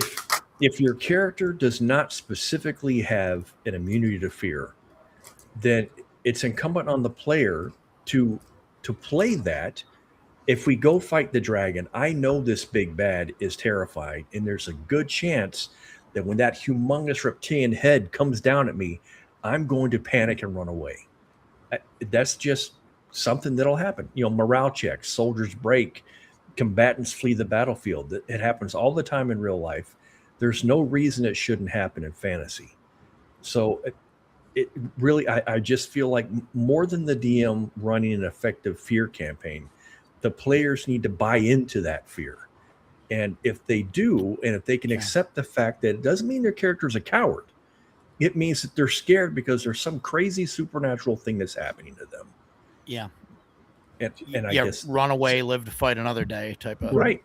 Jason, I got to ask you a question. Yes, sir. So you hated that they made it so the Cavaliers weren't immune to fear. What's your thought on paladins and being turned by evil clerics? Because that goes all the way back to first edition. I know a lot of people hate it. Yeah, I don't like it. I feel like the paladin should have a saving throw. But if you're a cleric of an evil god, you should be just as powerful as a cleric of a good god. If I can walk into a room with a vampire, which is one of the most powerful undead, and I can turn him because I am radiating this immense good aura, I don't see why a paladin who gains all of his power from the holiness of his god, and he's lawful good, couldn't be turned by a powerful evil priest. Right. For me, it's two sides of the same coin. And because I love playing paladins, so I want to say, no, that's absurd. It's not absurd. It's two sides of the same coin. You have to be fair about it. Right. Okay. I was just curious because I know lots of people. We've had this discussion before. Lots of people hate it. Think it's the dumbest thing ever. It comes really close to taking the agency away from the player, but I don't think it's so close that I would feel the need to argue about it. If a fear ability hits my second level ranger and I run away, what's the difference in the paladin being turned? Sometimes the bad guy's going to get the advantage over you, and that's just the way it is. Yeah. I kind of like the turning that they did in DCC, which is it's a turn unholy instead of turn undead. So it's kind of like whatever is like the antagonistic thing to your faith. Evil so like cleric. if your god is like a heavy carnivore, you can like turn vegans or whatever, away, you make them run away or in some editions of D&D, the paladins behold the stake. In some editions, they can also turn demons. Yeah. I just like that it's kind of like, an opposite thing instead of just like turn undead, because there's like other things that really like other gods or whatever that might not care, like, I mean, you look at like Greyhawk or whatever, like Paylor is obviously like the turn undead, right? God. He's the sun god. Yeah. Right. I mean, it makes sense. But you look at like some of the nature gods and all that stuff, and it's like, why do they, or Faharligan there, the wanderer, the wanderer there, like, it doesn't make sense for his clerics to turn undead. Like, who cares? Like a lot of those care. A lot of those contradictions or inconsistencies, or however you want to couch them, is actually why I've gone back to preferring just standard clerics. You may have a god that you prefer, but you worship the entire pantheon, doing the thing, and and that's how I've been trying to run clerics, for the past few years. That's kind of the Greek pantheon method. Yeah. You might sacrifice every other day to Zeus, but you fully acknowledge and praise all those gods because you don't want any of them getting pissed at you. Yeah. Yeah. Like when you cast a spell that's like, magic weapon, you're praising Mars, right? And then like when you go to heal your whoever it would be for healing, charm Aphrodite, that kind of thing. Yeah, I think that makes more sense. Not when second edition went into the whole specialty priest thing, I thought it was cool back in the 90s. The sphere of influences. Yeah, I thought that stuff was cool, but it got too. Especially they could never figure out how to do it right because they've done there's 3 different versions of specialist priests throughout second edition. They kept changing how it works and and now by 5th edition they're like just another type of wizard, really. It feels like white mage or whatever you want to call them. But anyway, I agree. Like open up the 1st edition book and just pull out the cleric. They were perfect as they were. I like them that way. Yeah, I've always, like in my campaigns, I've always kind of had, I've gone back instead of having like a huge pantheon to have like one main, god. It's like, this is the Lord of Light and there's a Lord of Darkness type of thing. And it's like, opposites, and that's it. And maybe there's like a pantheon that's like under them or what, but those are the main kind of things. And so it kind of makes sense to do like the good and evil thing. Because like the Greek did that. Absolutely. But like you, because you look at some of the other pantheons and there's just, I don't know, they're all over the place. And, I don't know. I think it's nice to have like clear cut, good versus evil type of, thing. Yeah. I did that in my homebrew setting. That there's like a one true God, and if you're a cleric, you have to worship that deity. Everybody else who has gods that they worship are really comforting with powers, so they're really like a warlock or a magic user of some kind leading a cult, and that sort of like made us like clear distinction. And Lamentations like leans into that. Like if you're a cleric, you have to be lawful. If you're a magic user, an elf, you have to be chaotic. Because you're doing 2 separate things. You have 2 very radically different worldviews. I really like that, and I really think it helps. Kind of like you said, it makes something clear cut, and then you just have to make a decision, So the Saints system for Dolmenwood is pretty cool. I like the shrines and all that stuff where you can kind of get extra spells by praying to the to specific shrines of certain gods or whatever. It's definitely interesting, but having like one kind of overarching thing I think is better than having a whole slew of deities and then you don't know which way's which. What do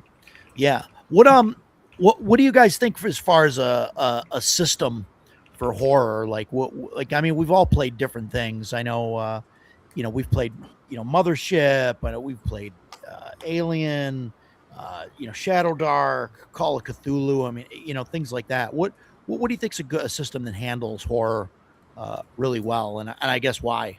Call of Cthulhu. Dr. Green. Call of Cthulhu, you think, Mike? Why do you say that though? What are your because reasons? First of all, your characters in both games are super fragile. Combat is absolutely deadly. Combat's a little more prevalent in Delta Green than it is Call of Cthulhu, I think. Mm-hmm. But you're still very, very fragile.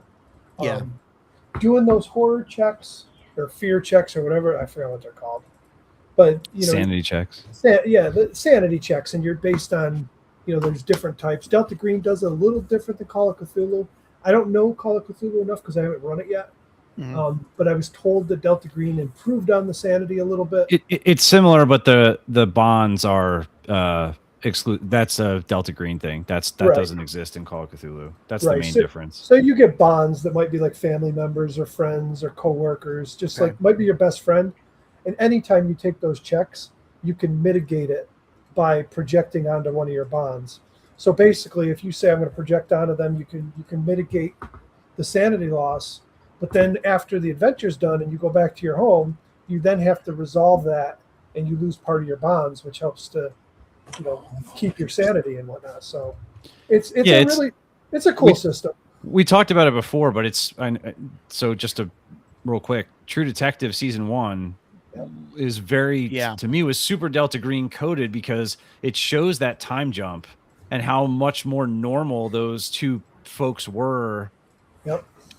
Whatever it was, 15 years before, and how much what was his name, Dusty, I think, in particular, got messed up by his exposure to Carcosa and kind of getting too close and learning things he shouldn't have known. And Delta Green really does a good job with that. The sanity isn't just a second well of hit points. You have to actually role play out the degradation of your family and friend relationships, and what you're taking home from those experiences. It's not just in Call of Cthulhu, it's like, oh, I take I go to a sanitarium, or I go to whatever, and I get a roll and I get some sanity points back. It's definitely more impactful than that when you have to actually act it out. Yeah. I also, you've mentioned this before, but the lethality rating on weapons in Delta Green, I don't believe is in Call of Cthulhu either, where a weapon will have a 10%, 20%, 30% lethality score, where if it hits you, you roll that percentage, and if you fail it, you're just dead. So if somebody shoots you with a heavy machine gun, it's not just like, oh, it's 2d8 damage. I mean, it's whatever damage, but also I'm going to make this lethality check. Yeah, you just got blasted into smithereens. You're just dead. Yeah. So like that to me is a scary mechanic as well. Like when you're looking down the equipment list and you're like, and your player's like, what does this score mean? Oh yeah, that means if you shoot somebody with this weapon, there's a 20% chance they're just dead. Doesn't matter how many hit points they have. That's really cool. I didn't know that. I've never played Delta Green, so that's cool. I like that. That kind of goes back to the old system shock check. When you take like so much damage in D&D, like it's greater than 50% or whatever, there's a chance you just die. Like that needs to come back. Man, my players are gonna hate me. Yeah, well, it's like the thing about like and I get like Shadow Dark is trying to be a minimalistic kind of game, right? And well, not anymore, I guess, but we'll see where that goes. But like, you should have a very minimalistic game, so it's like, so it has that thing where like, oh, okay, a dragon literally, breathes fire on you. You have 10 hit points. You get hit for 40 hit points. And it's like, okay, you go to 0. And next turn, somebody runs up, makes a DC 15 intelligence check. It's like, hey, buddy. I'm still alive. Wake up. Badly You're burned. like, oh, thank God. I'm very badly burned. Thank God. Okay. You're okay. And then literally you get, dragged through the lava outside, right? And it's like, okay, we take a nap. 8 hours later, you're like, okay, good to go. Let's get back in the fight. Be like if Anakin took a nap and he had his arms and legs and skin back. Yes, that's right. Right, he takes it right. Feeling much Anakin, better. right. That's all he needed was a nap. If Obi-Wan dragged him outside and just put him to sleep, 8 hours later, it would have woke up, would have been fine. I mean, that's like the thing. It takes away, from that, So because Morkborg is a very lethal game. Yeah. But it's not really a horror game. It's schlocky or pulp kind of more than horror.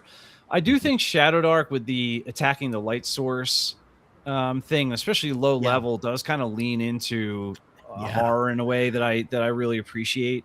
I played Gamehole Con last year, a session where somebody was testing a monster from a new book, and basically it was this large insectoid kind of creature that lived in this cavern, and it had the ability to project an image of itself, like a mirror image. So we know these villagers have been disappearing, and we know there's some kind of monster in there. We don't know what it is. So kind of what you were saying, Jason, like each room we go into, we're like, is the monster going to be in here? Is the monster going to be in here? So then we find it. It's like crawling on the ceiling. But we don't know what it is, right? Because this is a new monster. It doesn't exist in a book or anything. So, we go in there and it's like you see the thing, it's crawling on the ceiling. We're doing all this prep work. And then the DM rolls a check, and basically the actual creature, like it was just projecting an image of itself. It came up behind the person with the torch and basically bit his head off. It rolled to hit. hit and it has a sneak attack because you don't know it's there. So it's like one of our guys just died. The torch is gone. Now we're all at disadvantage. Like that was scary as hell. And we're like, oh my God, there's two of them. So we hit the one and it disappears. And it's like, oh no, it's a mirror image. You know what I mean? Like, so there's a whole lot of stuff going on there, but it's the idea of, attacking the light. Monsters that you don't know what their powers are sort of inherently scarier than ones that you know because they're in a book. And then the lethality of low level fantasy play where it is actually terrifying to get hit by stuff. And Shadow Dark with the timer, it's a random roll to see. It's a little, to your point, if you get to them, you can, you bit his head off. Oh, yeah. I lay hands. Oh, his head magically is reattached. Like there, so it is. There is that, but like low level in the dark. So it's like, well, what do we do? Like, are we relighting the torch? Are we attacking the monster? Are we have like one turn to heal this person? So now you're making choices, like life and death choices. That kind of stuff is interesting. I wrote out a list of things that I appreciate in horror, and I think a lot of them can apply to almost any system. Now, some, like if you're playing My Little Pony or something, like maybe none of these are going to apply, but so there's to itself. Yeah. So we talked about we talked about lethality. I mean, that's certainly part of it. Fear of the unknown or the unnatural. We talked about that's definitely a big part of it. Discomfort or that skin crawl feeling you get from body horror or sensory descriptions. It's kind of amusing, but the guys that do Between Two Cairns ran a con a couple weeks ago, and they released sort of a joke tournament module that I bought, and it's amusing. It says in there, we didn't playtest this. Sorry, it's like a cursed fantasy spa basically. But one of the descriptions is the whole place is carpeted, so it's like a dungeon spa that is carpeted the whole way. Which, if you think about that for even a second, is so disgusting. Like it's absolutely gross. And I've played a few different games where just the descriptions of the place where we were. One was a Weird Frontiers game where we were in the middle of it. We were in this like Hills Have Eyes kind of town, and like each like ramshackle place we went into, the denizen of that place was even worse than the one before it. And eventually I was just like, I'm not opening any more of these places. I just want to leave. I'm so uncomfortable with this place. I'm gonna murder hobo the next person I see. I just want to get out of this town. So like that's a very real kind of interesting feeling. We talked about building tension.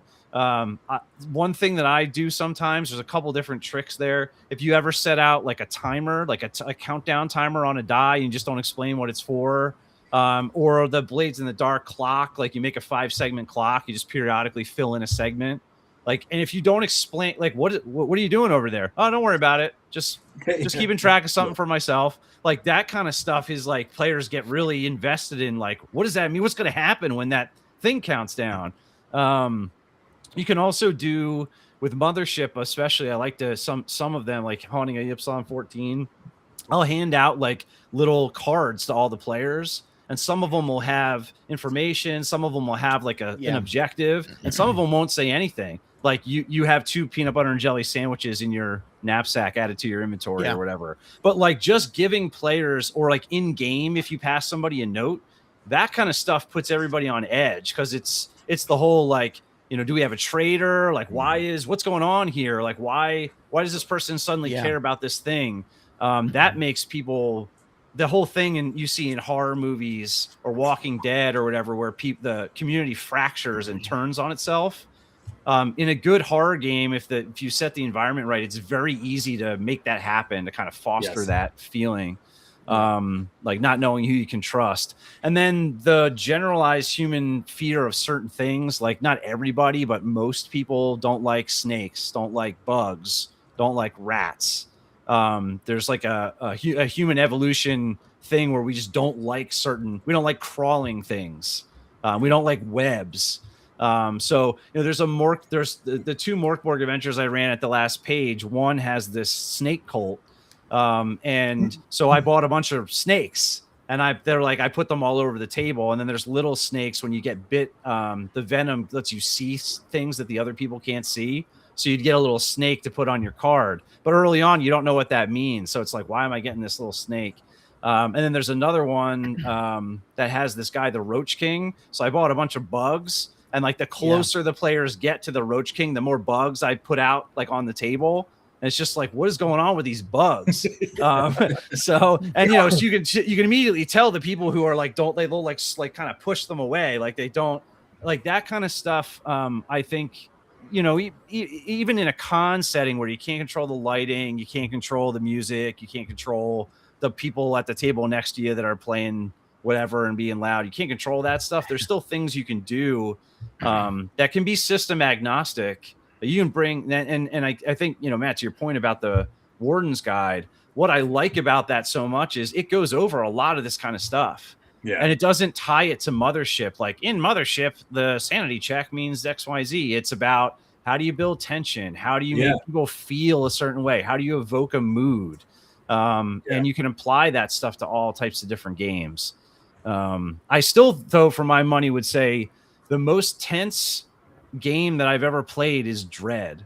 Like that tactile thing of that Jenga tower, like it just I have yet to find a game that replicates that mechanic so well, because like we've all been down to like 2 hit points or 1 hit point in a fight, and like I think you just get used to that. But it's a very different thing where it's like I have to physically manipulate this, and if I mess it up, my character's going to die. Like, but is that too much? Like on the other side, though, where now it's like no one really cares about the game, but they're more concerned about, hey, I don't want this tower to fall. Like does that pull them out of the game? I haven't seen that. I haven't seen that happen too much. I mean, Dread is a one-shot thing. You're not running campaigns of Dread, so it's over in a couple hours. I've seen somebody knock it over on like the 7th pull, which always blows my mind. I've also seen what tends to happen more often is people really underestimate how many safe pulls are left, and they start making decisions because they don't want to do a pull, even though like probably there's 5, 6, 7 more safe pulls.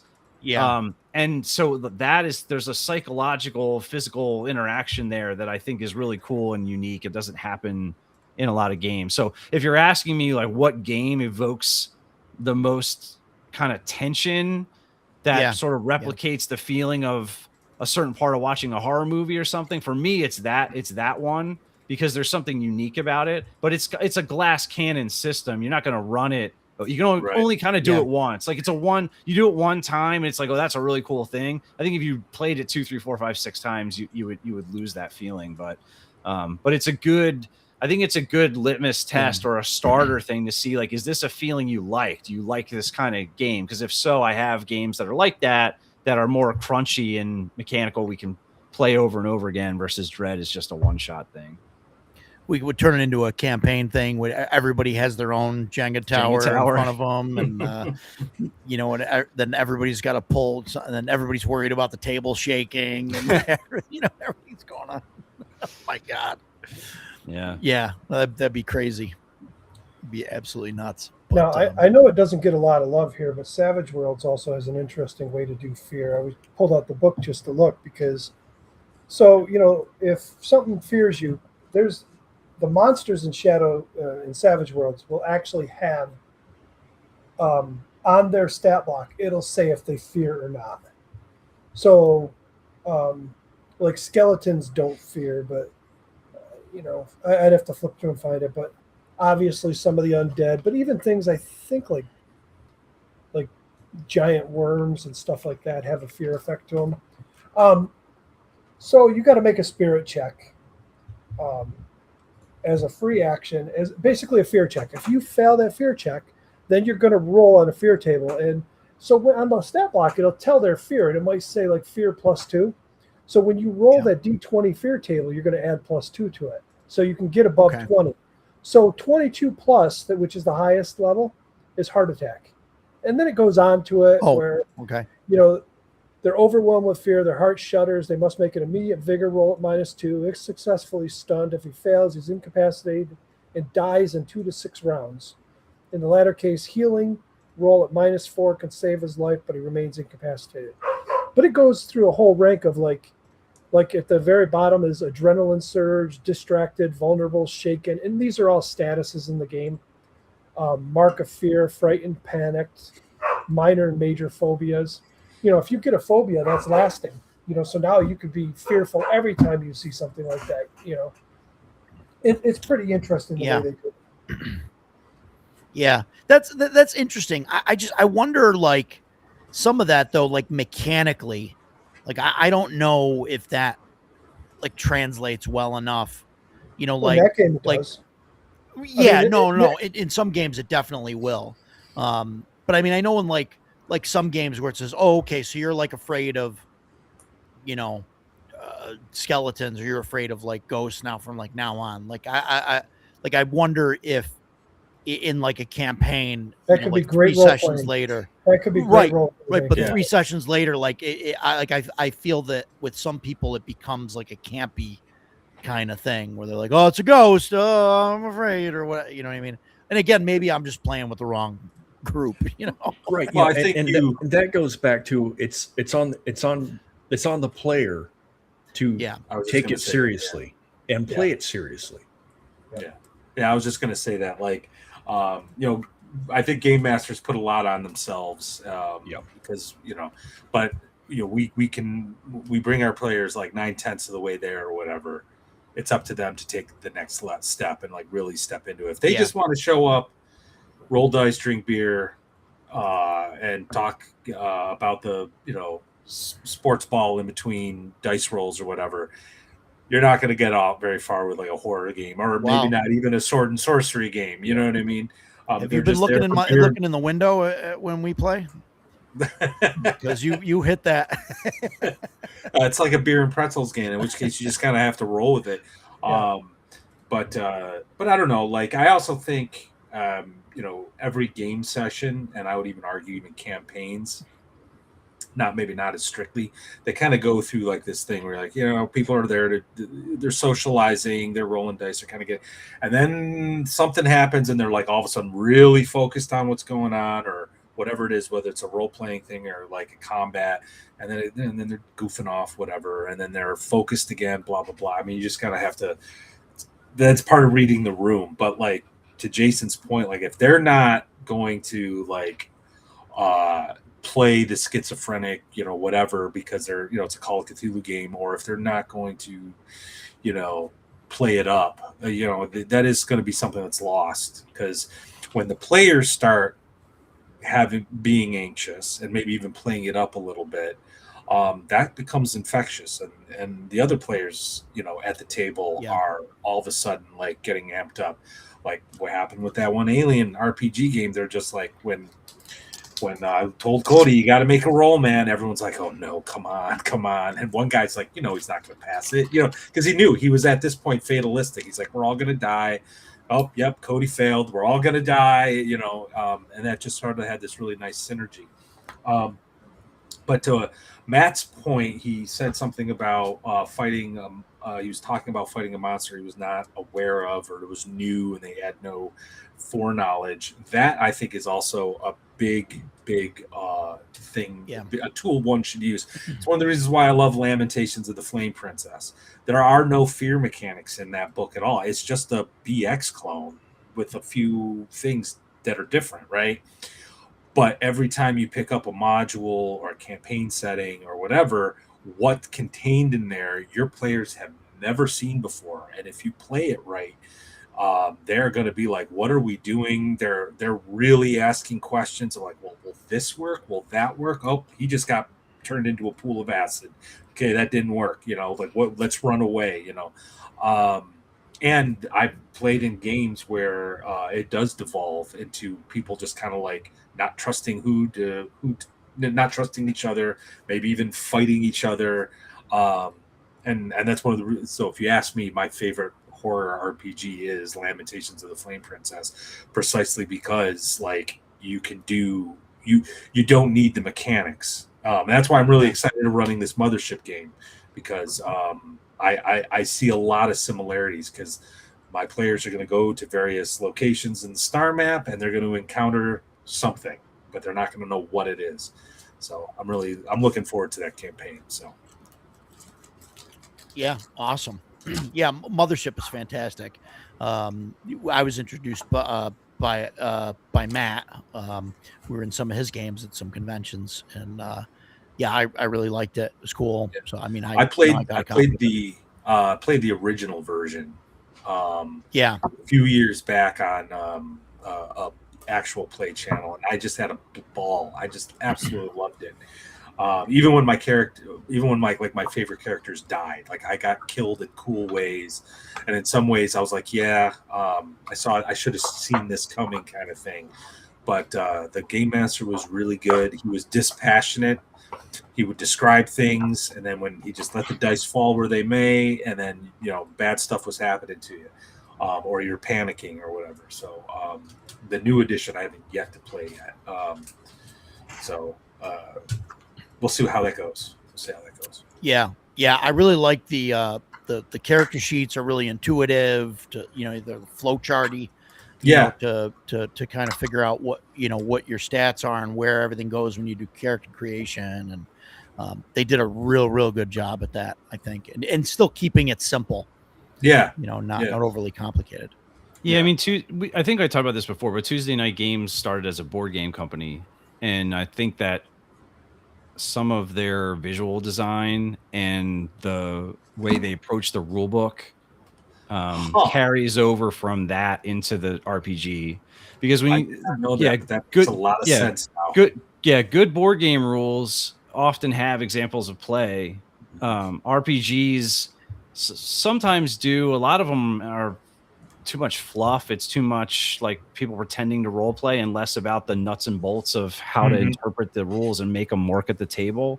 I think Mothership does a good job balancing for the players. This is a pretty straightforward system, and here's a flow chart, and there's a supporting app, and we're making it very easy to do that stuff.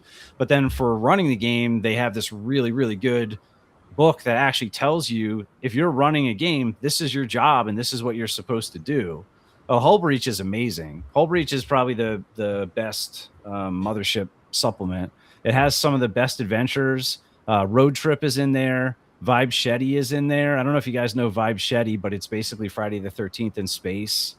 Nice. It's really cool. You play a bunch of spoiled rich kids on like a space yacht going to this like space. What is it called? When they have like a forest that's enclosed in a thing in space. Like an arboretum or something? Yeah, like an arboretum. Yeah, it's this arboretum where something horrible happened, 50 years ago, and it's like your senior trip or whatever. You're going to this place you're not supposed to be, and it turns out there's a Vibe Shetty wielding killer on the loose in there, like stalking the players. So it's really like good. Jason X. Yeah, exactly. It's exactly like that. Yeah, it's exactly like that. And then it has also a lot of good setting stuff. One of the things that I really like about it is nested. So unlike a lot of anthologies, because it's a lot of things that were made, it's an anthology work made by a bunch of different authors, but there's one editor that commissioned all of the pieces that are in it. And then they went through and connected all the stuff. So in road work, there is like a blueprint for something that's from another module. Inside of Hull Breach. So there's like a monster in road work. Also, this is one of my favorite spoilers, but when you start road work, it's like a demented Star Trek episode where you get stuck in this warp bubble and you're jumping universes that get progressively worse. Before you start it, they offer you training. So the corporation says, hey, we're testing this new hyperspace warp drive. Do you want to do training on the warp? And if anybody says yes, they get to watch this video that primarily focuses on these weird warp parasites.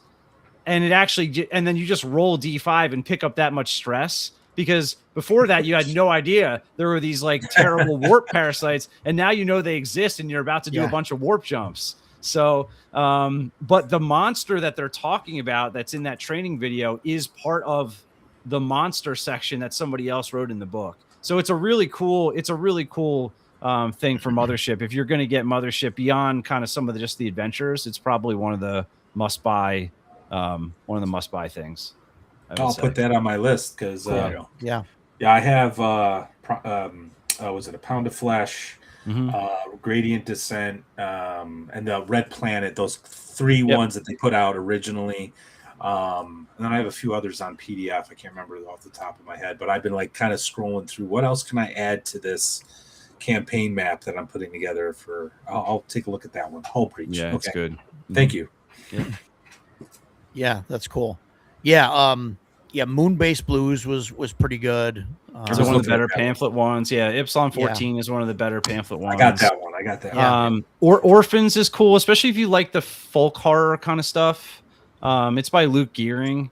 It's got I have that one actually on PDF. Now that good. That's a good one too. Psychic Kids, right? Yes. Yeah. Yeah, it's got creepy psychic kids and a creepy kind of space AI that and then weird monster. It's good. There's good stuff in there. Nice. Yeah.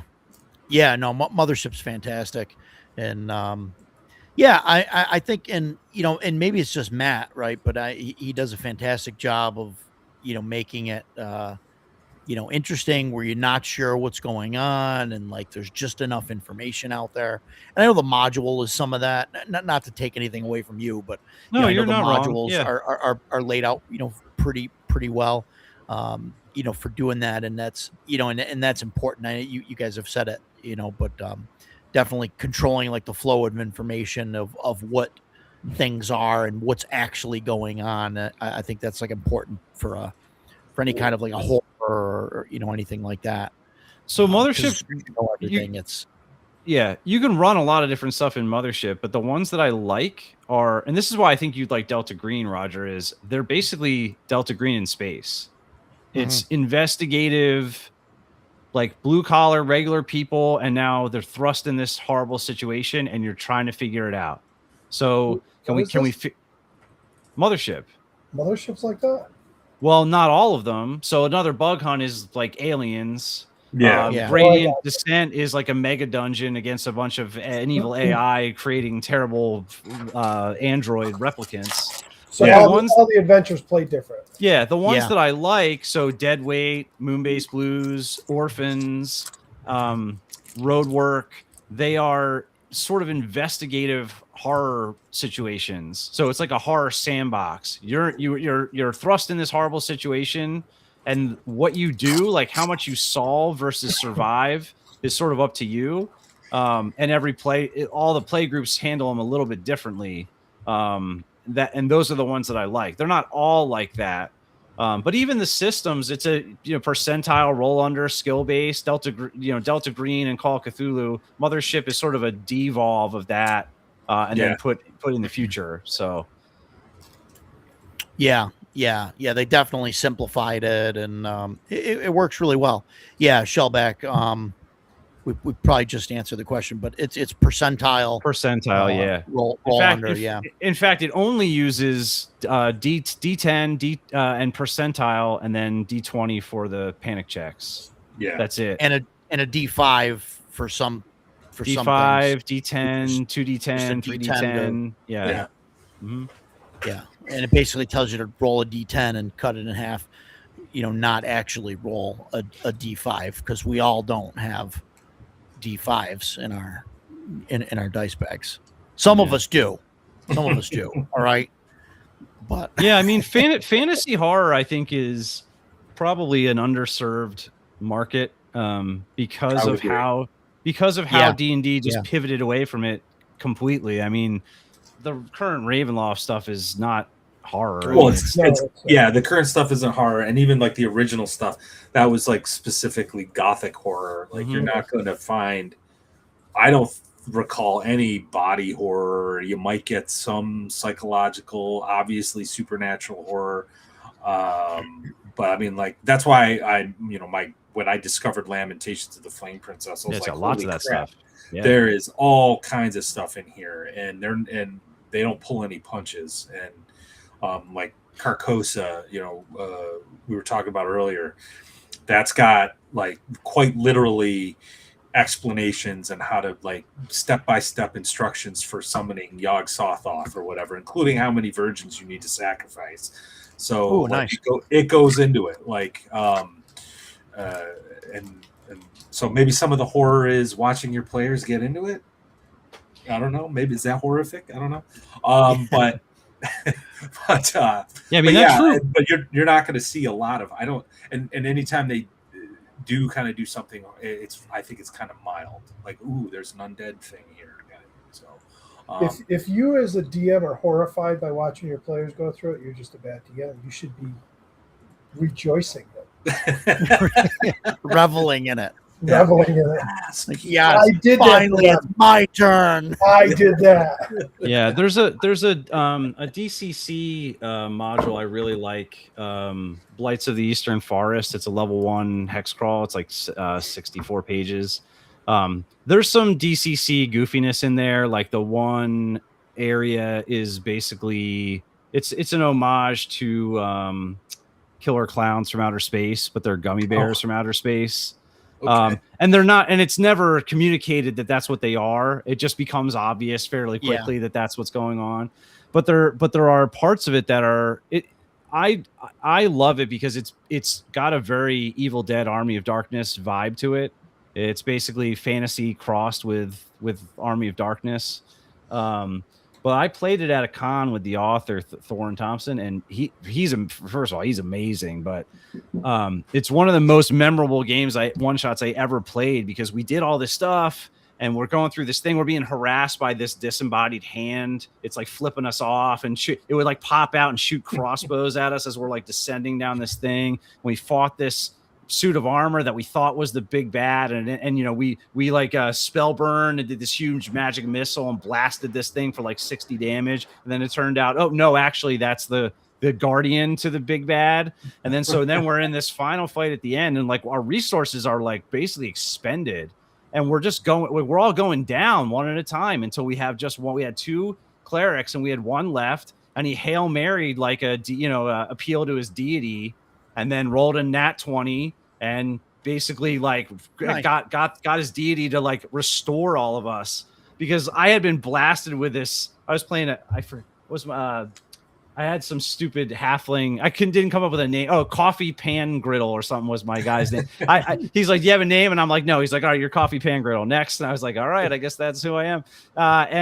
So yeah, I got blasted by this mutation ray and got turned into like a Cronenberg kind of monster. And it was like flopping around on the ground. So the deity like restored all of us and we won. But the thing is, either way, that was going to be one of the most memorable con games I ever played. Because either we were going to have this crazy TPK as we all got one at a time annihilated by this thing in terrible, horrible ways.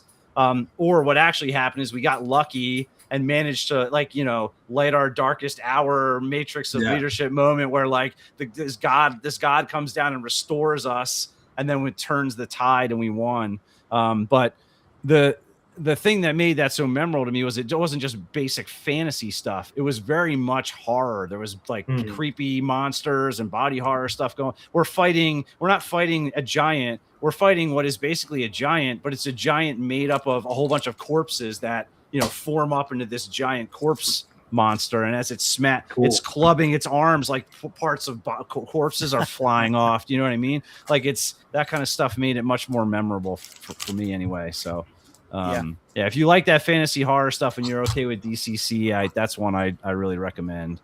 It's pretty fun. Matt, earlier you were talking about, I think you were playing in the game. There was a creepy thing climbing on the ceiling and it went around and bit somebody's head off. Shadow Dark, yeah. And I this is the only video game reference I'm going to make, and then we'll move on. BioShock was really good about that. The first time you see the big sister, and she's all spidery and mutated, and she's in the ceiling, half hidden in the shadows. That is creepy as hell, because people don't climb on the ceiling, and it was clearly human at one time, but now it wasn't. So that uncanny valley thing, it's like this is just not normal at all. So it really flips a switch. If you can set that same kind of scene in a D&D game and really get your players seeing that, man, that's magic. It just makes such good times. The first time you see one of the big ones with the drill too, doesn't it just like drill somebody through in the background and you don't actually interact with it then? Yeah. Yeah. Big Daddy, Yeah. you're on the other side of a bulletproof glass. Yes, viewing that's what panel. it is. Yeah. And the guy unloads his pistol, or I think it's a submachine, but he unloads into Big Daddy, and he just shrugs it off and then rams his drill through the guy and pins him up against the wall. And you're like, yeah.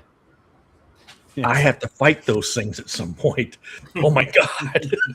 Yeah, BioShock, it was great with the sound cues too, like the directional sound. That's a great one. And the claustrophobia of being underwater too really amplifies everything. Never knowing when a crack is going to pour water through, and now I've got to get through the through the bulkhead.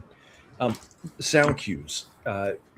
My wife and I were driving back from Rochester today, and she asked me what tonight's topic was. So I said we're about horror RPGs, and she was like, "Well, like what?" And so, I'm talking to her, and it got me thinking about why I don't like horror movies, especially most modern horror movies. The sound cues are just absolutely abysmal. Like the original Friday the 13th had that, and you're like, okay, it's a slasher flick, so it's not like it's really scary, but that noise is like, there's something coming here. I can't see it yet, but there's clearly something going on in here. Whereas nowadays, that creepy noise at the back of your head doesn't exist. It's silence, and then there's a huge sound burst that's not designed to scare you. It's designed to startle you. Yeah. And being startled is not the same as being scared. Yeah. And so I think they've, most modern horror movies have really lost that, or like, the bat. I think there was one called The Nun, and the person's walking down the hall, and it's a trope now. You look one way, there's nothing there. You look over here, there's nothing there. You turn to walk back that way, and now it's there. It's coming because you've seen it a million times before. So those are really pitfalls that I would like DMs to stay away from when they're running their horror games. Stay away from the tropes, because your players know those tropes too. Yeah, that's fair. I think kind of to your point about sound, we tend to describe things by sight, right? Like, oh, you see this magical tower and it's got these minarets and da. But with horror, you want to like focus on the other senses. Sound and smell, I think, are really good. And just speaking of slasher films, A Violent Nature, I watched maybe 6 months ago, and it's from the slasher dude, the Jason Voorhees character's perspective. So the camera is behind this hulking figure entire time, and there's no music. You just hear him walking through the forest, and then all of a sudden you hear the kids by the pond. They start to get louder as he's getting closer. And then the cool stuff happens, and they start getting cut up. But it was a really interesting use of sound. Because at first I was like, "What the heck am I watching? What is this?" What's the name of that? A Violent Nature, or In a Violent Nature, something like that. Yeah.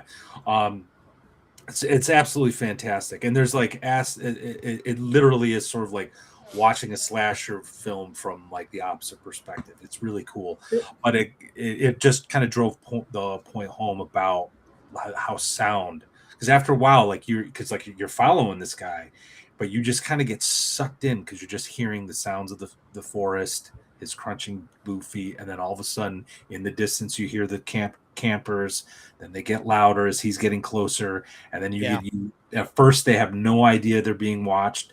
But as the movie goes on and the body count starts rising, you hear them being scared. Oh my God, is there something out there? It was really excellent use of sound. So to your point, Jason, man, like you got to use the other senses appropriately. Yeah. The Eclectic Goat here says slasher flicks are the fast food of horror. I think if they're done right, they can be. Yeah, go watch in A Violent Nature. I think everything in the 80s and mid 90s, it was all about slasher flicks, and then things like Paranormal Activity came around, all about the shock value and the jump starts, and that's what everybody kind of gravitated to. It's used too much. Jump scares. It is. Yeah, it's way too much. I have not had a chance to see Backrooms yet. Yeah, I've not seen Backrooms or Iron Lung. The first 2/3 are good. With Backrooms, I don't know. I may end up watching that with my daughter or something once it comes out. Yeah, I didn't think it stuck the landing, but the first 2/3 are pretty cool. You made me think about something fantasy horror. I think the moment this is going back a long ways now, but the first Lord of the Rings movie, The Fellowship of the Ring, I think the moment I realized, okay, this movie is going to be really good, is when the hobbits are on the road and they have to hide from the Nazgul under the tree, and the sound cues and the way the color fades out and the bugs, the creepy crawly bugs start, and it's like the horse breathing. And I was like, oh yeah, this is actually going to be good. And they repeat that effect every time you put they the do. Ring on. Yeah. Every time And you put the ring on. they make those guys really creepy and disturbing. I just think that that's a good, if you want to think about how do you get some horror going in your fantasy stuff. I mean, yeah, you can have goofy rotoscoped cartoon, whatever version of Lord of the Rings, and those are fun. But there's also the version that has that kind of, I think The Hobbit like fails at that, right? Where it has these goofy CGI cartoony Goblin King and all that stuff. That to me was like the opposite, had the opposite effect of the Nazgul in the first three, where it's like, well, this is just cartoony tomfoolery. This doesn't affect me the same way. So yeah, to your point about sensory stuff, it's not just that the monster shows up, it's all the ancillary stuff that happens along with it. The way the colors start to fade out. You suddenly realize where did all these bugs come from? Right. That stuff is really good. I actually get angry with myself all the time when I run games for not leaning into that stuff more. Exactly what you're saying. You're just describing, you see this, you see this, you see this. And it's so much more powerful to lean into the other senses. Yeah. Well, number first, like in Haunting of Ashenshire, one of the things that the witch will do is she'll knock 3 times. I borrowed that from The Conjuring. So when I ran that at North Texas Con this past summer, you're going down this dark hallway, and then I just slammed on the table like 3 times. You hear this whack, whack, whack down the hall, and everyone's like, should we go down the hall? But when I was running my Lamentations of Elemental Evil campaign, I basically took Temple of Elemental Evil but used Lamentations of the Flame Princess. Every time the players walked into the trading post, which has got the 2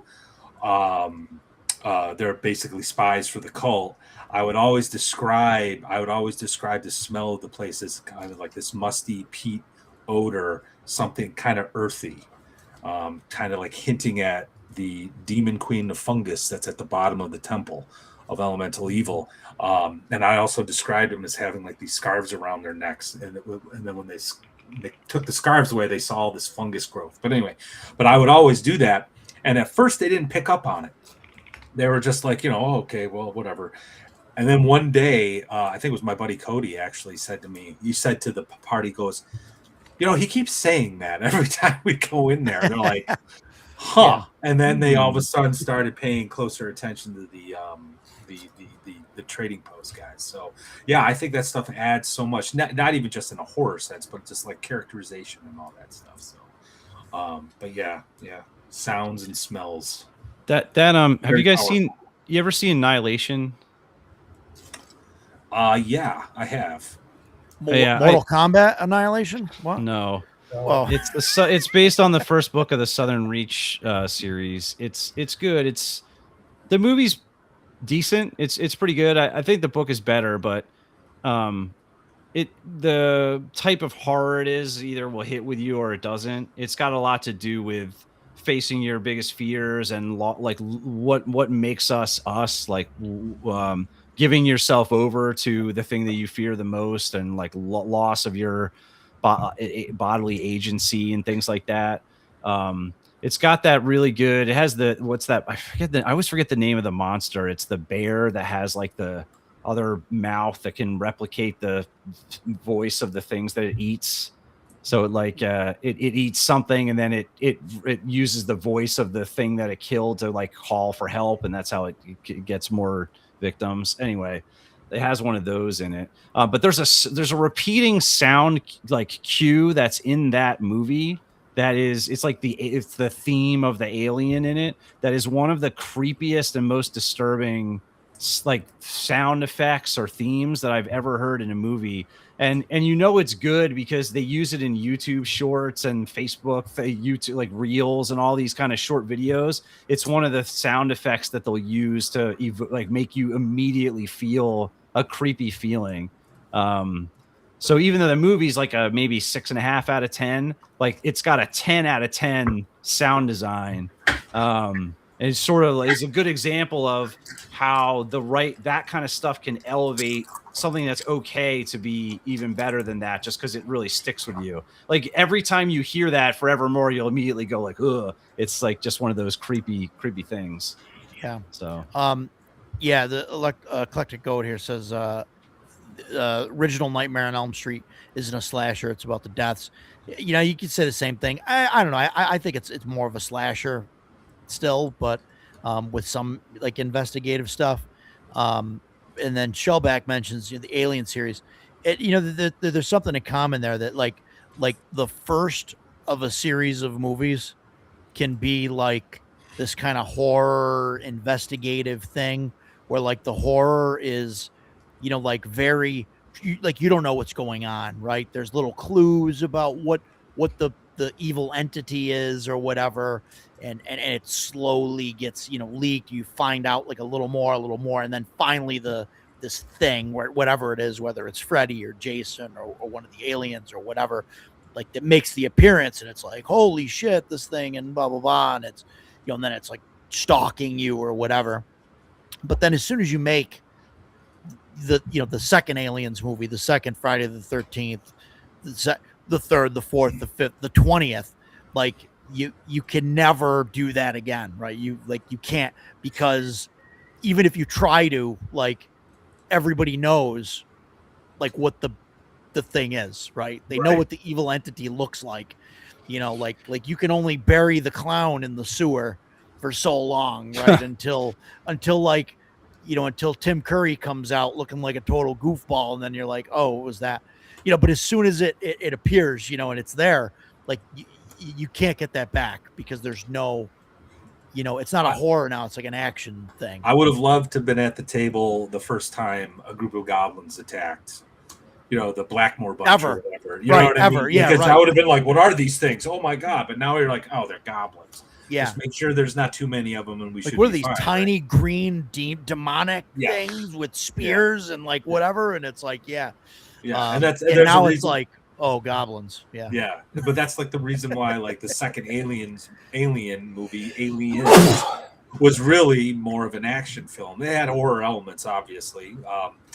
But I will defend the third Alien movie, because I felt it added more lore to the universe, even though it was sort of overall. But yeah, I mean, because you're absolutely right. Like James Raggi, like, I don't know, like a year ago, put out a video about the very first Friday the 13th, and he just said, we're kind of cynical. We're used to seeing this stuff, but he made a really good point. He's like, imagine being teenager in like whatever it was, late 70s, early 80s, first time watching that, because that was one of the first times murders were just happening to random people, and it was kids at a camp, chasing after tail, and it's just like, that could happen to you. That would have been absolutely terrifying. And then of course the reveal at the end, it comes out of the water. Oh, I wish I could have been in the theater the very first time that was shown. You know what I mean? So no, it's like seeing Halloween as a kid. The whole the POV shots, like you were just talking about, like Halloween's full of those POV shots where it puts you behind the mask and you hear the breathing. And another one with like very simple, John Carpenter's kind of simple score for that, but just that recurring score. There's something about it that gets in your head, and every time you hear that music, it just unsettles you. Yeah. And the whole thing with him being like a kind of a creeper, like where he's, in Dead by Daylight, that's how he powers up. You got to walk around and just stare at people, and watch that. It's like he's a creeper that way. There's something different about that. But yeah, then to your point, the seventh time on, it's just like, yeah, right, we know what this is. Yeah. So, yeah, you can't like hide that like anymore. And they've tried with like the Alien movies. Like obviously Alien like was, like the horror movie, and then Aliens and Action. Alien 3 or whatever. Those are definitely action movies, right? And then they tried to go back to like the creepy horror like a little bit. And I don't know, it just doesn't work, because like, oh, well, we'll change this and do, but it doesn't, it doesn't do anything because, it doesn't hit home like it did, before. The Eclectic Go, yeah, what, I guess you're going to be on her show there at some point. Actually checking my calendar out. It's in August, a couple of weeks. Looking forward to that. Well, I mean, if you want the rest of us on, I mean, all you got to do is ask. I mean, we're all. That's exactly what I was going to say. We're happy to I have a lot of free time. Jump on. Give me. I don't know. I don't know if you're on Facebook. You could find me on Facebook. Shoot me a message. You could find me on Discord. I'm Judge Roger, Roger Rebus on Facebook, or whatever. You find me on the Central New York RPG Convention Discord or the Facebook page there. Shoot me a message or whatever, or cnyrpgcon@gmail.com. I guess I probably should check that and make sure that it's cnyrpgcon at gmail.com. But yeah, shoot me, cnyrpgcon@gmail.com, or Game Master Rogers Neighborhood @gmail.com. So, there's all the ways to get a hold of me, and I can pass on information to these guys, or find me on Discord. We can, get you whatever you want to do. Yeah, we'll come on your show, talk about, whatever. Talk about the convention, talk about gaming.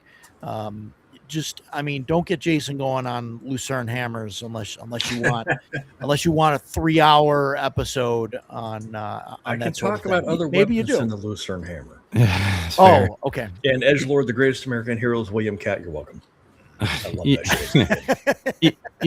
It's funny talking about Alien. I think because we've all seen so much Alien stuff, we probably sort of don't appreciate how creepy the first one actually is. Right. The face hugger thing, and then their blood is acid, and they steal people and run them off and build them into this hive where they use their bodies to implant their eggs. I mean, all that stuff is like absolutely terrifying stuff. Right. The problem is sorry, go ahead. No, and you never see the xenomorph in full because it's a cheap rubber costume, and they knew that. So you hide it in the shadows. You get flashes of it moving. That's scary as hell. Yeah. So when you get to the latter movies where you see the xenomorph running around, oh, well, now I know what this is, and it's not nearly as scary as it used to be. Yeah, they tried to make it scary by, we'll have lots of them because now we have better special effects. We can have 50 little ones running around. Then they said, well, what if we have ones that are weirder hybrids? And then what if we just have weird black goo? And what if we have these giant jumbo? But I will say the one really good monster that they did kind of hit on is in that Alien Earth. If you watch that show at all, there's the eyeball guy is probably the best monster I've seen in many years. It's so creepy. It's this alien. It's this eyeball that is basically like it's like a fly's eye. It's a whole bunch of little eyeballs that can merge into kind of one big eyeball, but it has these little stalks that come off of it. And what it does is it crawls up on any kind of living creature and pops their eye out and implants itself and takes over their body.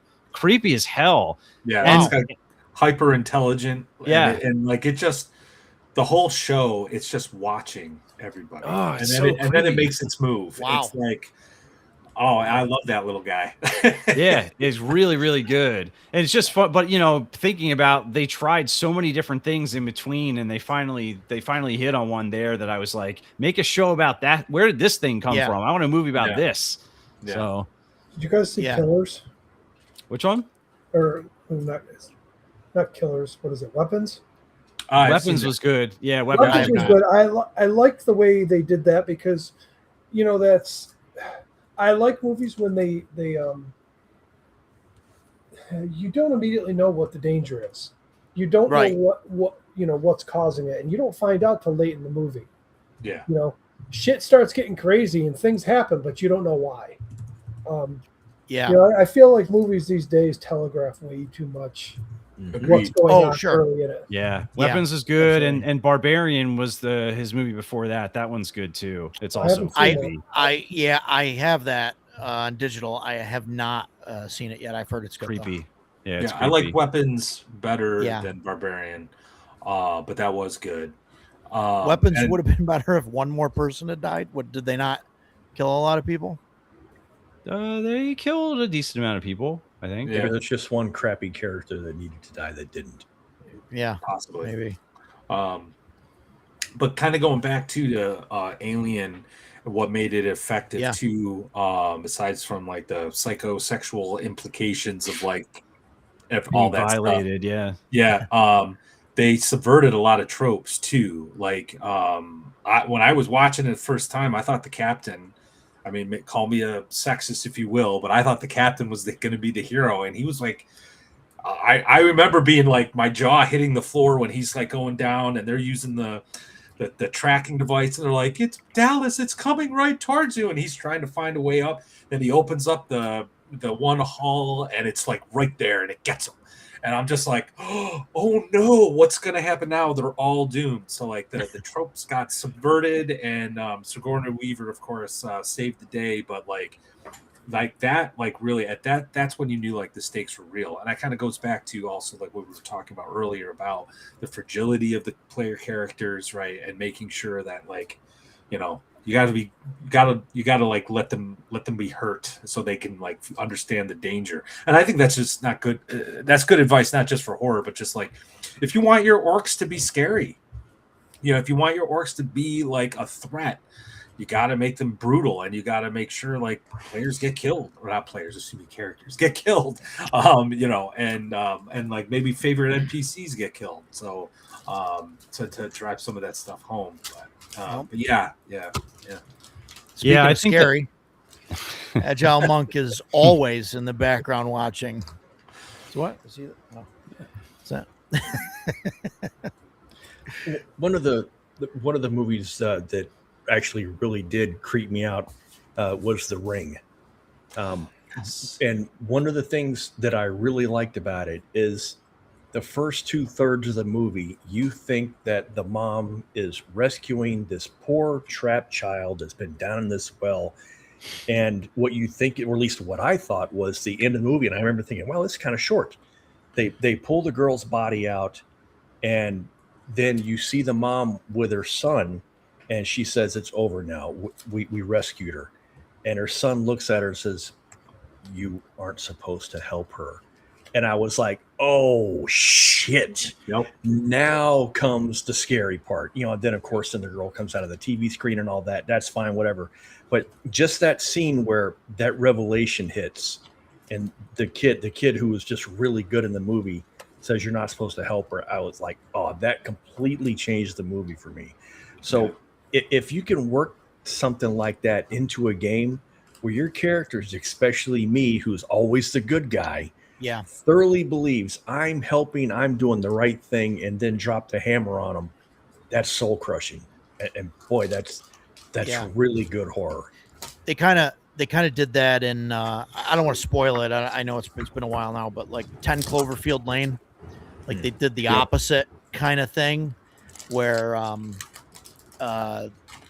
you know, the girl like wakes up in the bunker or whatever, and the guy's like, "Oh, I rescued you" or whatever, and like then they go through that whole thing, and it's like it's pretty good because you're not sure what's going on. You're like, who's like the bad guy? Is it this other guy? Is it the old guy? Is it Goodman in it? Yeah. Oh, he was brilliant in that. Yeah. Oh, it's awesome. Really good.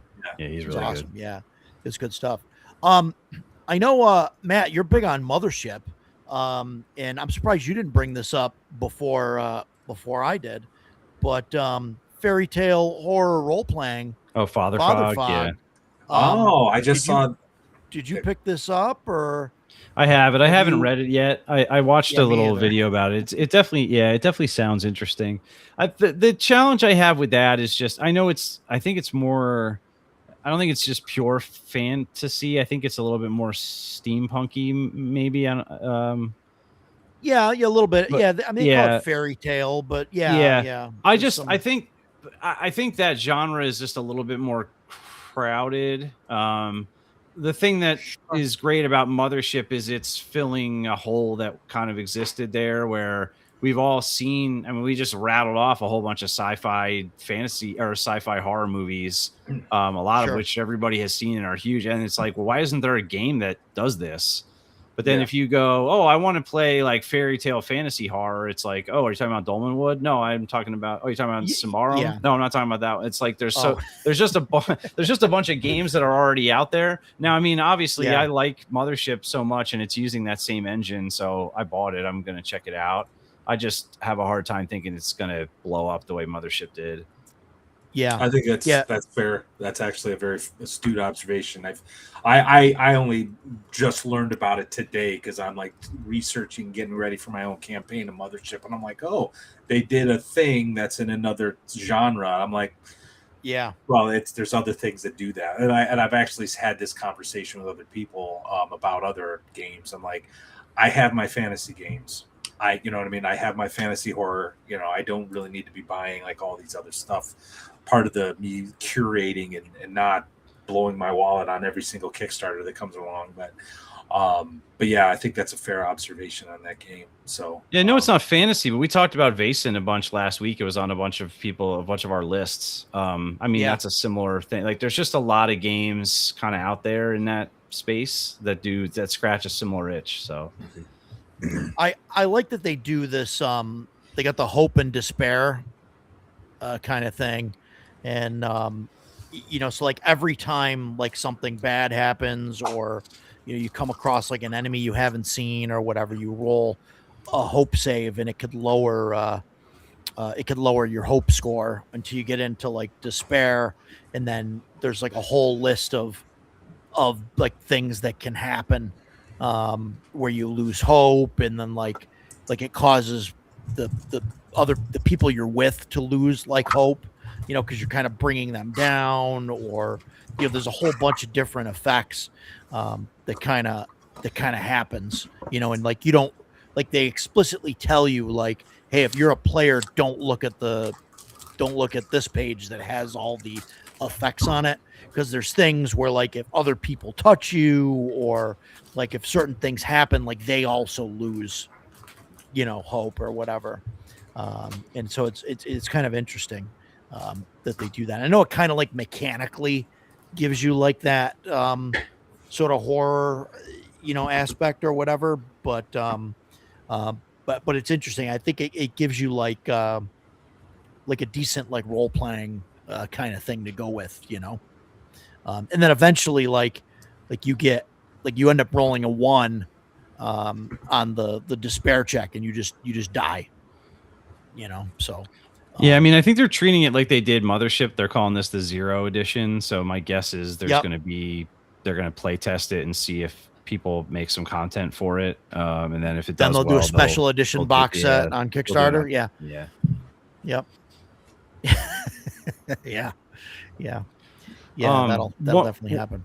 One trick that I've come across with horror stuff, if I'm trying to gauge, like, is this somebody that I think will kind of hit with something I'm trying to run, or if they're running something, is just ask, like, tell me 3 of your favorite horror movies, right? Because like I think a lot of my favorite horror movies definitely can tell you the exact type of games I'm trying to run, right? Because it's like, oh, The Fly, The Thing, Alien, Event Horizon, like you sort of know. So if somebody's like, oh, Hostel and Terrorizer and Friday the 13th, like you know exactly what you're in for. Yeah. So you can learn a lot about what somebody's, that kind of stuff from somebody's movie tastes. So. Wow. Yeah, that's interesting. I never really thought about like my favorite like horror movie. Like it's not a genre of like movies that I really. It's not one of my favorites either. I'm drawn to. Yeah, it's got to be very specific ones. Like The Thing is one of my all-time favorite movies. It's very much a horror movie, awesome. Or like Seven. Is Seven a horror movie? It's a suspense thriller, but like man, there's some pretty horrifying stuff in that movie that kind of is what kind of I mean, that and the quality of the acting and everything, but it makes it something more special than all the other movies in that same genre. Like strips the line into that. The same way that you brought it up earlier, True Detective season 1. It's like it kind of touches upon the supernatural, it's like on all this like weird, potentially supernatural, it's and all the weird, horrific shit that they encountered. I think that's a good point too, because I there's so many different ways. There's so many different subgenres, if you will, of horror. That I know, like Slither. I absolutely love that movie. That's a good movie. I absolutely love that movie, but a lot of that was actually part of the inspiration for the second adventure in that anthology, Return of the White Wizard. Like a lot of people were just kind of like grossed out about it. That's why at North Texas Con, everyone was like, "Man, this is so gross." They had fun, but they're like, "Man, this is gross."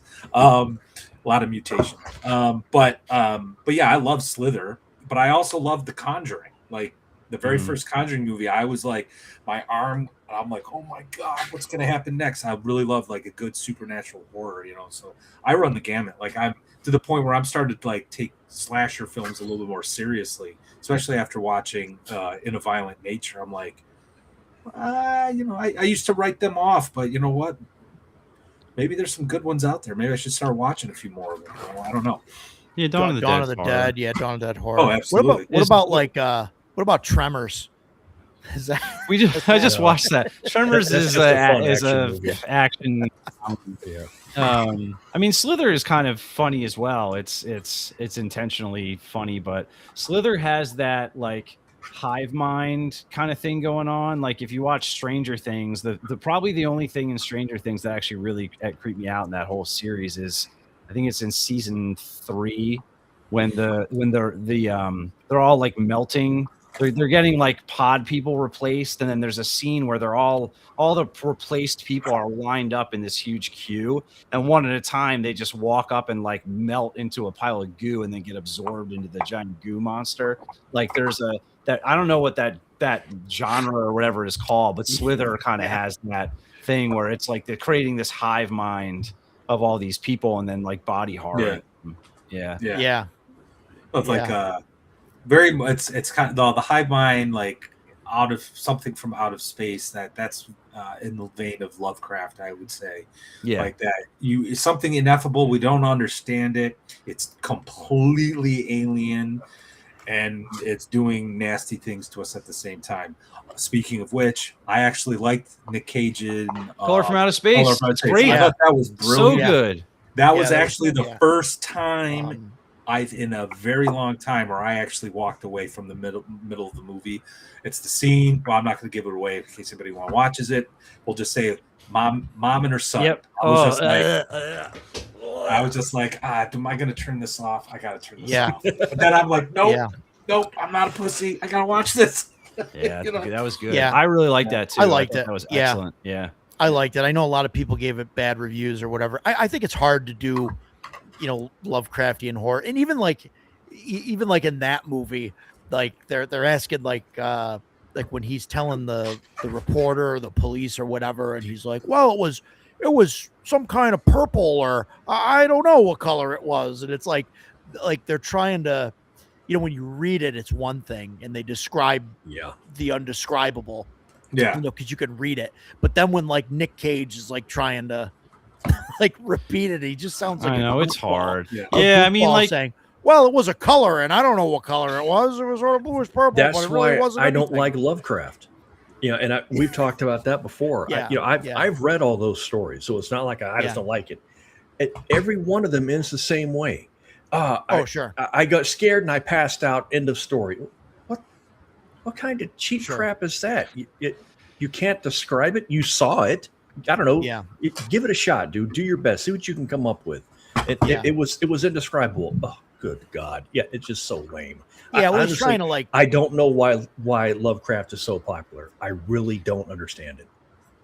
I like it. I mean, I think they're like trying to describe like a higher dimensional being or whatever that you can't. That's why you can't describe it, right? But whenever they've translated into like the movies and they actually have to put a visual on it, it's like not great. Yeah. So like, okay, did you see The Mist?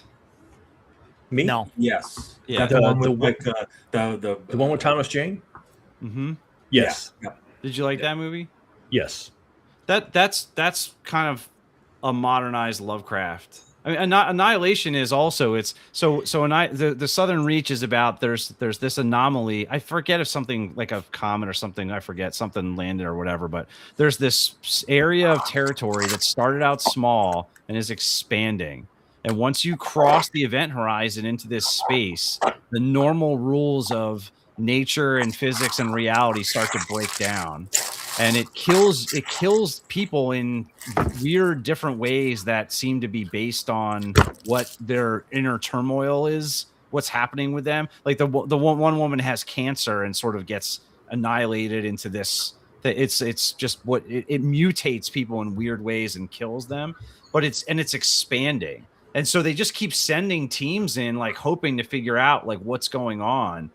So yeah, it doesn't have the weird like unpronounceable elder god names, right. And it doesn't have the weird racism and stuff like that all the Lovecraft stories have. But there's this idea of there is a horror in understanding like how small the earth is in the scope of the universe, and then how small you are. Like we feel as a conscious being that like our world is us, like we are important and huge because that's all we know. But it's the idea of being faced with like, no, you're completely insignificant.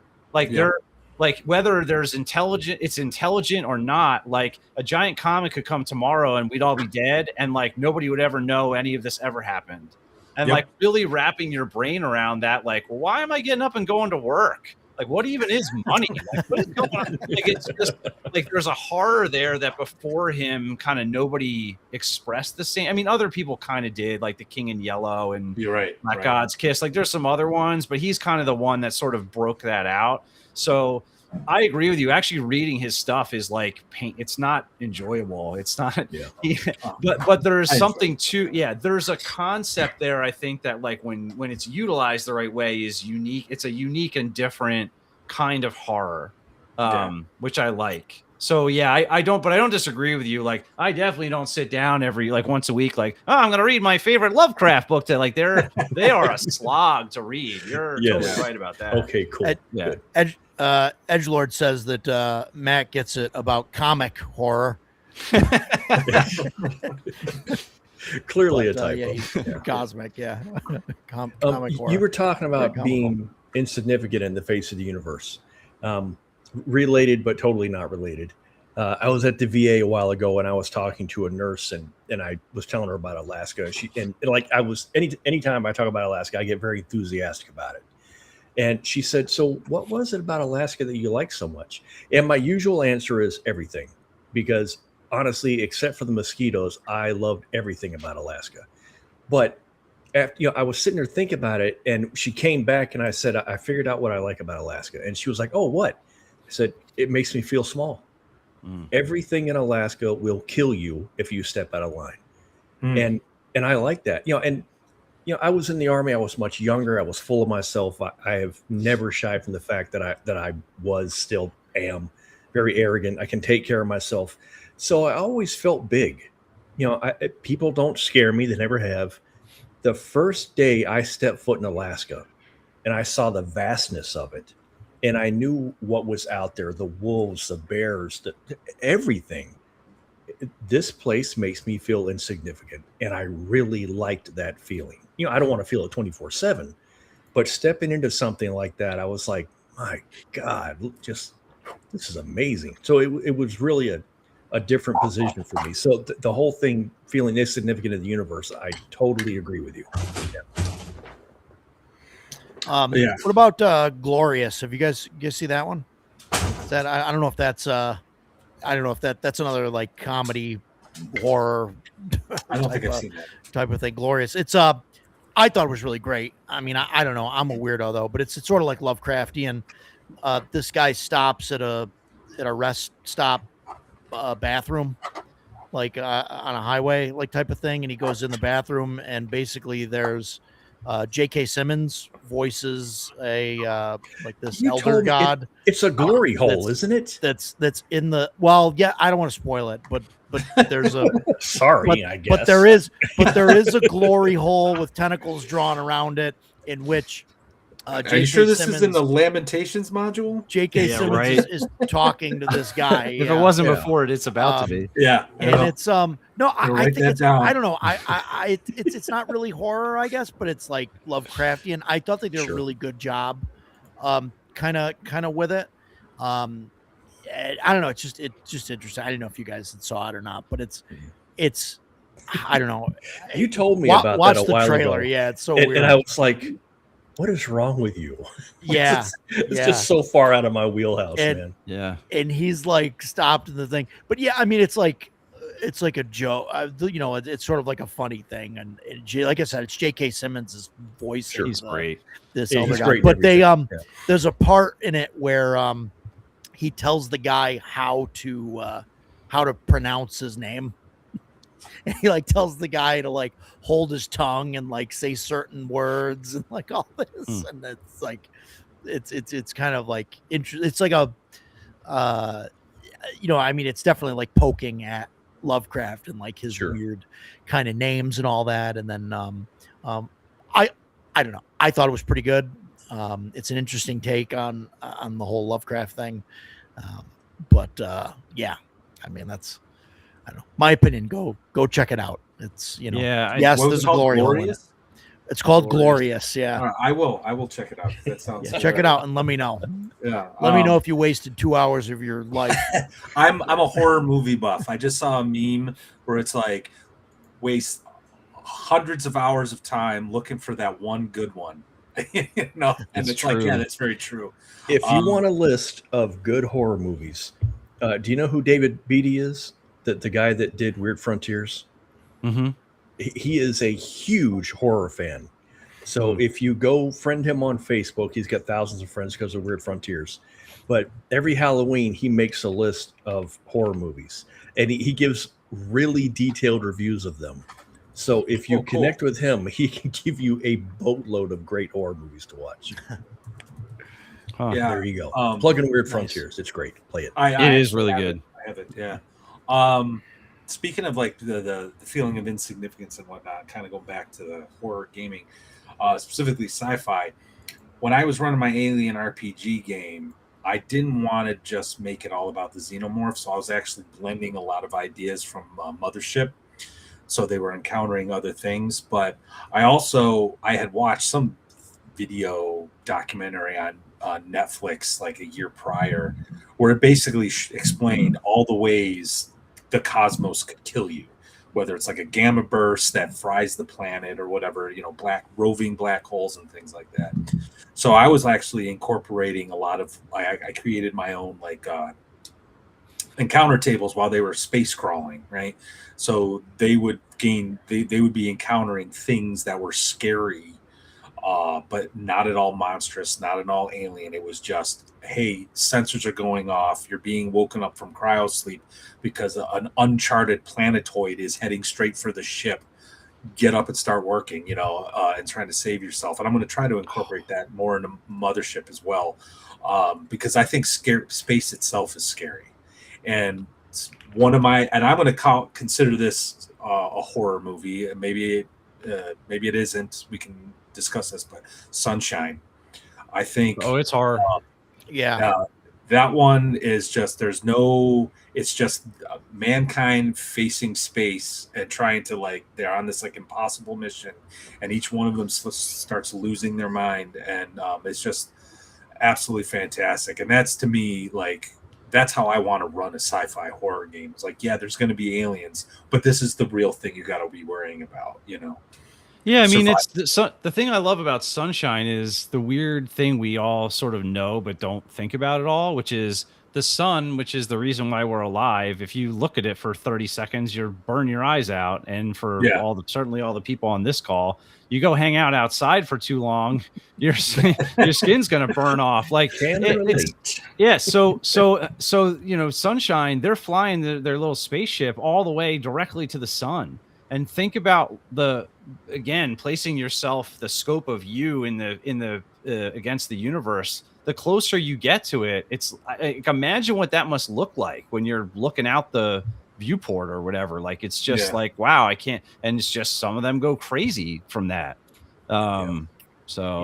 I was going to say too, Midsommar is probably the last movie that I watched that really kind of creeped me out. Like that one, that's a good movie in terms of evoking like the mood of. I'm not sure why I know something is wrong here already, even though nothing bad has happened, and something bad, and then bad things just keep happening, and it's like, oh, this just keeps getting worse and creepier.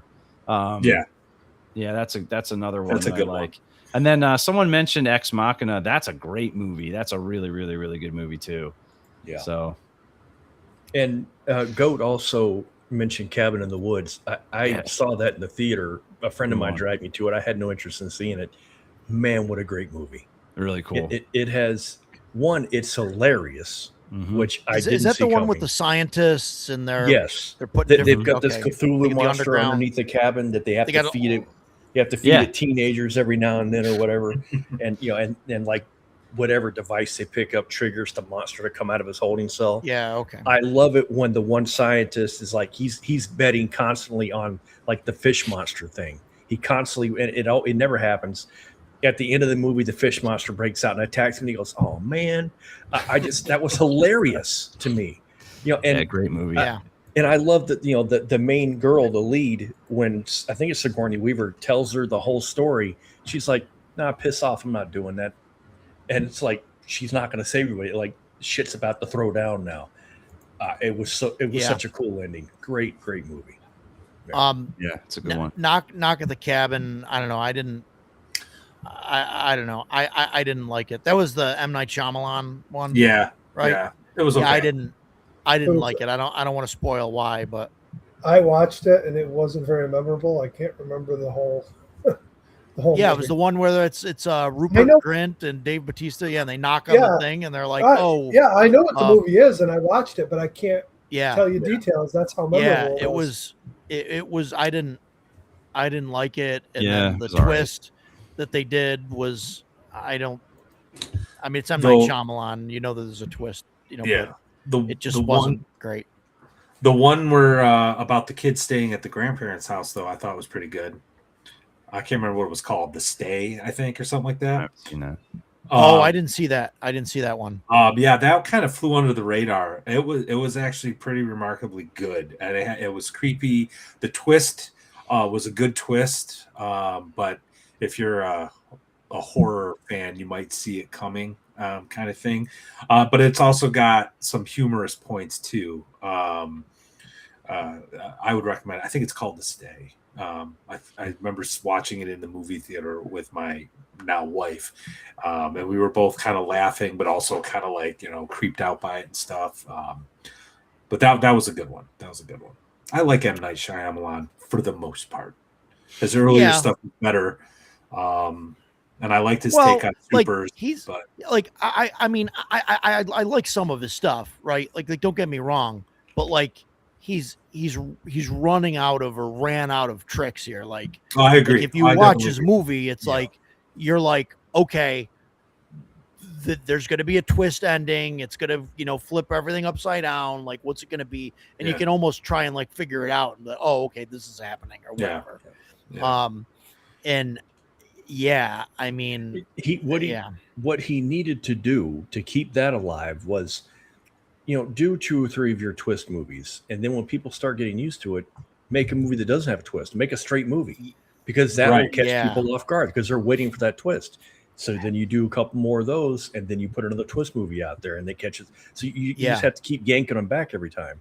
But he hasn't done that. Every movie is it's M. Night Shyamalan. It's I don't want to call him a one-trick pony, but he is. He's totally a one-trick pony. His trick is very cool at times, but it kind of got old. Yeah, there was a movie came out in '87, Wes Craven movie that I absolutely love it. It's definitely horror, and that's Serpent in the Rainbow. That is a good movie. I just rewatched it like almost a year ago because I hadn't seen it in like 20 years. That is a good movie. Yeah, go watch it if you haven't seen it. There was another movie that it's not really listed as horror, more as psychological thriller, but it was from the 80s. They redid it later, like 2014 or something. But I remember as a kid watching Flowers in the Attic, and that movie kind of creeped me out. Okay, yeah. The kids locked up in the attic, and the the stepmother like abused the hell out of him. Yeah. And whatnot, and they locked him in. It was a creepy movie. Yeah. Right. But I but remember like back then yeah, they they didn't go had to do some overboard trying crazy. to shock you and everything. It was the buildup and the Yeah.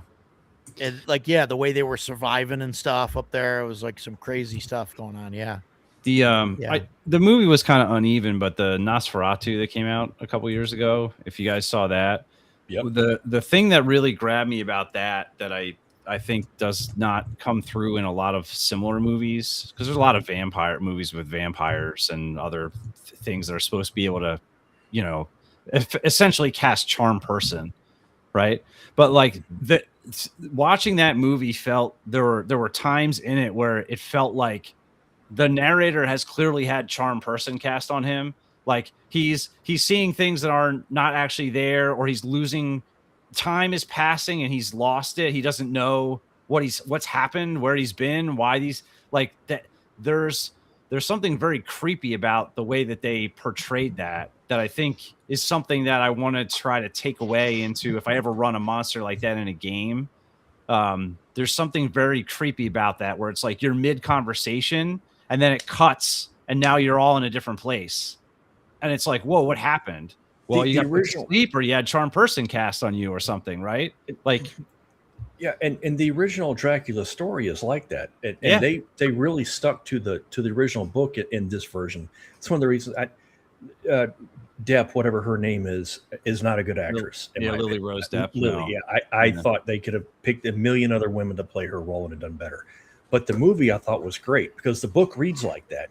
The first part when John Harker is talking, he's present. He knows what he's doing.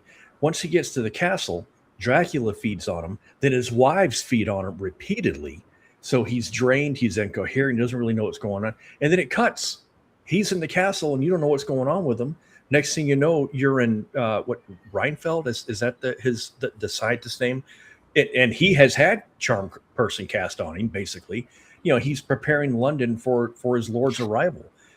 Man, what a good horror story. Because so many people really don't know what's going on. Oh, just excellent. And I thoroughly enjoyed that movie. Yeah. Anyway. Yeah. That one's on my list. I haven't seen it yet. Oh, it's great. So yeah. It's not something anybody else is really interested in the house. You know what I mean? Like nobody else wants to watch it. So. It's a great movie though. Yeah. I mean, he's an interesting director. Like The Lighthouse is a very strange movie too. And I don't know if I liked that movie or not, but I'm ambivalent as well. Yeah, but there are parts of it that are really, really good. And there are parts that I could have definitely lived without ever having seen. So I don't know, but yeah. So it's pretty good though. Yeah. Awesome. Yeah. Wow. Yeah. A lot of good horror movies out there. Yeah. Maybe we should start doing movie reviews. Not on Tuesdays. I mean, we'll do another live stream. I'm down. Well, the thing about it, right, is so, you watch, you were talking about like CNY Con, like what fantasy movie are we going to watch? Like you take away a lot of, there's a lot that you take away from that, I think, and bring to your games. Even if we say, well, we're not trying to, when we're running games, we're not trying to be a movie director that has a script. We're trying to run railroad adventures that tell a story. Nevertheless, there's a lot of stuff that you're taking from these things. Like there's moments in movies and themes and feelings that you're trying to evoke in the games that you run. So I think that's definitely true of horror also. Edgelord wants to review Samurai Cop. Yeah. I'm not sure how much there you go. Not sure how much I take from that to my games, but that's fair. It is an excellent trash piece. Whenever Gary and I are interviewing someone, content creator on our show, and they're the first time on the show, I always ask them what their personal appendix N is. Like, what are the books, movies, songs, poems, art, whatever that's influenced you, that makes you that influence your writing, that you bring to the table, and that sort of thing, because that's exactly what we do, and we're running a game, all that stuff. And I think it's good to meditate on that if you've never thought about it before. What is my appendix N? And you might surprise yourself. Yeah, mostly Kung Fury, I think, but oh yeah, Kung Fury. Oh yeah, Whatever happened to the sequel got The like sequel? I don't squashed or know. whatever, right? Yeah. Because they had like a trailer for it, and like Arnold Yeah, was whatever gonna be in happened it. to that? Yeah, and it never materialized. I don't know, but oh yeah, what a great movie!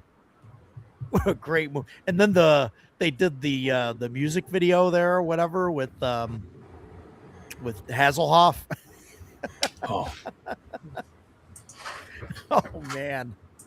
Oh yeah, man, it's stuck good in stuff. it's stuck in legal limbo because Yeah. it needed final effects, but there's a lawsuit that's a shame. Well, Oh jeez. Yeah, lawsuit for what? It's like I mean, yeah. yeah, it sucks. They should just finish it and just do it. Just put it out there, you know. Oh man. Yeah, good stuff. So yeah, wow. So we hit the 3 hour mark. Talking about horror, you know, 3 hours of focused discussion. For the most We part. like for the to most say. part, yeah, I'd say No, we with did a little good. Trumpian weave going on at We times. did good. but- Yeah, that's what happens. But any final thoughts? Let me ask this: if you had to do one thing to make a horror game, what's the one thing that you would do to make it? Like, what's the one most important thing to make to run a horror RPG? What do you think, Mike? You got anything? You got to figure out how to actually scare your players. You know, if it's just mechanical, it's just part of the game. It's just another D&D game or whatever. You got to find a way to scare them. Yeah. You know, to get them into their characters and make them actually fear what could happen to them. Yeah, that's a good one. Which I mean, listen, if you're playing games like Shadow Dark that are brutal and deadly, I don't think you're ever going to accomplish that. They're used to it. They're ready to die. Yeah. You know, they know that it could happen on any dice roll. So what's really going to scare them? Yeah. I think it's different when you get into like a long-term campaign with characters that, you know, they really are into. Sure. They're going to be more careful and more fearful of what could happen. Yeah. Jason, what do you think? When you're running, just be really careful that you don't go from horror to camp, or you go from Friday the 13th to Jason X. Yeah. That's a tough Yeah. that's a tough line. And that's tough for me because I lean towards Jason X. You know what I mean? Like really easily, like because that's the direction I want to go, you know. Yeah. Goat, for me, Goat just nailed it. Scared them so badly they become the worst enemies. Where the players start making mistakes through their own detriment. Yeah. That's when you know you've got them on the ropes. Jason's very right. WotC couldn't figure it out. He went from this to this. That's right. Yeah. You know. Yep. Yeah. I think I actually agree with Edgelord's last comment wholeheartedly. You're right. If you're Jason playing, X was fun. no, well, that's true too. But if you're playing Shadow Dark and it's a meat grinder and people are just dying left and right, like sure, that's not scary. But if the game is lethal and the players know it's lethal, but the deaths are not frequent or cheap, it's just that it's omnipresent that they could die. Then you get attached to your character, and if they die or something terrible happens to them, I mean, part of the thing in Call of Cthulhu, I don't love how they treat sanity, but the whole thing is like there's another way. Is that a fate worse than death? Like your character's not dead, but they're not playable anymore because as soon as they see anything happen, they lose their mind. And it's that darkest dungeon idea of how long do you ride this character out before they just become a detriment to the rest of the team? And then you as a player are having to decide, like, am I going to take this broken racehorse out yet again and know that they, Right. you know what I mean? Like that is, I think for me, the most important thing is it's that combination of attachment, the ability to become attached, but also watching that person deteriorate and knowing that they can get killed. Hey, I'm Joe. Yeah, we're gonna we're going to talk about these guys in like 30 seconds. Lord Matteus, what do you got? What's most important? What I would do is don't be afraid to put your players in impossible situations, and force them to make real choices, life or death choices. And I think when you're doing that, don't forget the other four senses, because you're definitely going to be talking about what they're seeing. And I think that will certainly ramp things up. Meaningful life or death choices, even if it's not even their death and their life. To Warden Matt's point, like a favorite NPC, their pet dog, their grandmother, whatever. You know what I mean? I think that'll do it. Because it's about anxiety. Like, unless you're going to bring a loaded gun to the table, which I don't recommend you do, no one's going to feel flight or fight, because they're all sitting around stuffing their mouths with Cheetos, drinking beer, whatever. But if you can make them feel anxious and really concerned about what's going to happen next, you've succeeded. Oh, and I did want to mention something. Roger, you mentioned at the very beginning, people laughing at the table. Don't confuse nervous giggles for a failed horror scenario. People laugh when they get nervous. So nervous giggles is totally normal. Yeah. So now, I think people joke a lot in good horror games because they're trying to break that tension. Exactly. So, yeah, which is okay if to a certain point. Yeah. So I think at this point, I have to say that Game Master Rogers' Neighborhood does not condone bringing a loaded firearm to a tabletop game. Neither does Lord Matteus. It was a joke. Don't click that. You bring your revolver. That's what Roger calls rolling a D6. What I mean is, like, let's not pull a loaded firearm out and put it on the table and like spin it around. This is my D7, Roger. But no, for me, right, and especially after this conversation and stuff, I think one of the most important things is, is fear is in the unknown, right? So just leak that information slowly, right? Even if it's just a goblin that's causing a menace in a dungeon or whatever, like, don't outright tell the players that, you know what I mean? You just, you slowly, have them, doing different things, whether he's hanging a sheet, right, with a fake ghost, right, like through a ceiling or whatever. You don't tell the players that. You just, they see something or they hear weird noises or whatever, and just keep them, guessing about that, so they don't know what the thing is. And I think that's one of the most important things. Real quick, I wanted to say, Emperor's Choice, they're going to be on next week. George and Dave are going to come on, and we're going to talk about the history of Arduin. I really want to get into talking about Dave Hargrave and the beginnings of Arduin, and really kind of dive into that. So that's going to be mostly George talking a lot. No, but we want to dig into that, and we're gonna kick off Arduin August. That's what I've been calling it. I don't know if it's catched on, but they're gonna be on several shows over the next couple months. So every time I talk to them about it, I call it Arduin August. So, love to talk about that. So that's next week. That's August 4th. I hope. But yeah, next Tuesday they'll be on, and we'll go from there. So other than that, I think that's it. Yeah, we can't. Yeah, we don't want to talk about that. I would never do that. And Dan, there's a reason. I guarantee there's a reason Restream is censoring you. Yeah. So. Lord Matteus, thanks for joining us. Thanks for having me. It was awesome. Check out his channel, The Second Watch. What happened to the first watch, I don't know, but they're The Second Watch. Pick up afterwards. And if you guys want some really good horror adventures for Shadow Dark, check out Living Darkness Volume 1.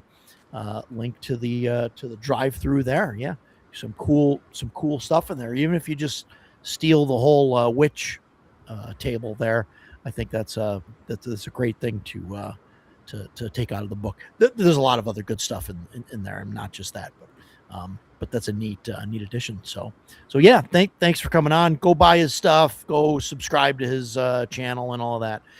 Check out his videos and stuff, especially the one with me in it. Yeah. So Eh. so thanks everybody for Yes. for coming, and I gotta get out of here before I get in trouble. We'll see you guys on the other side. We'll see everybody else next week. So take care, everybody. Thanks Take for it easy. coming.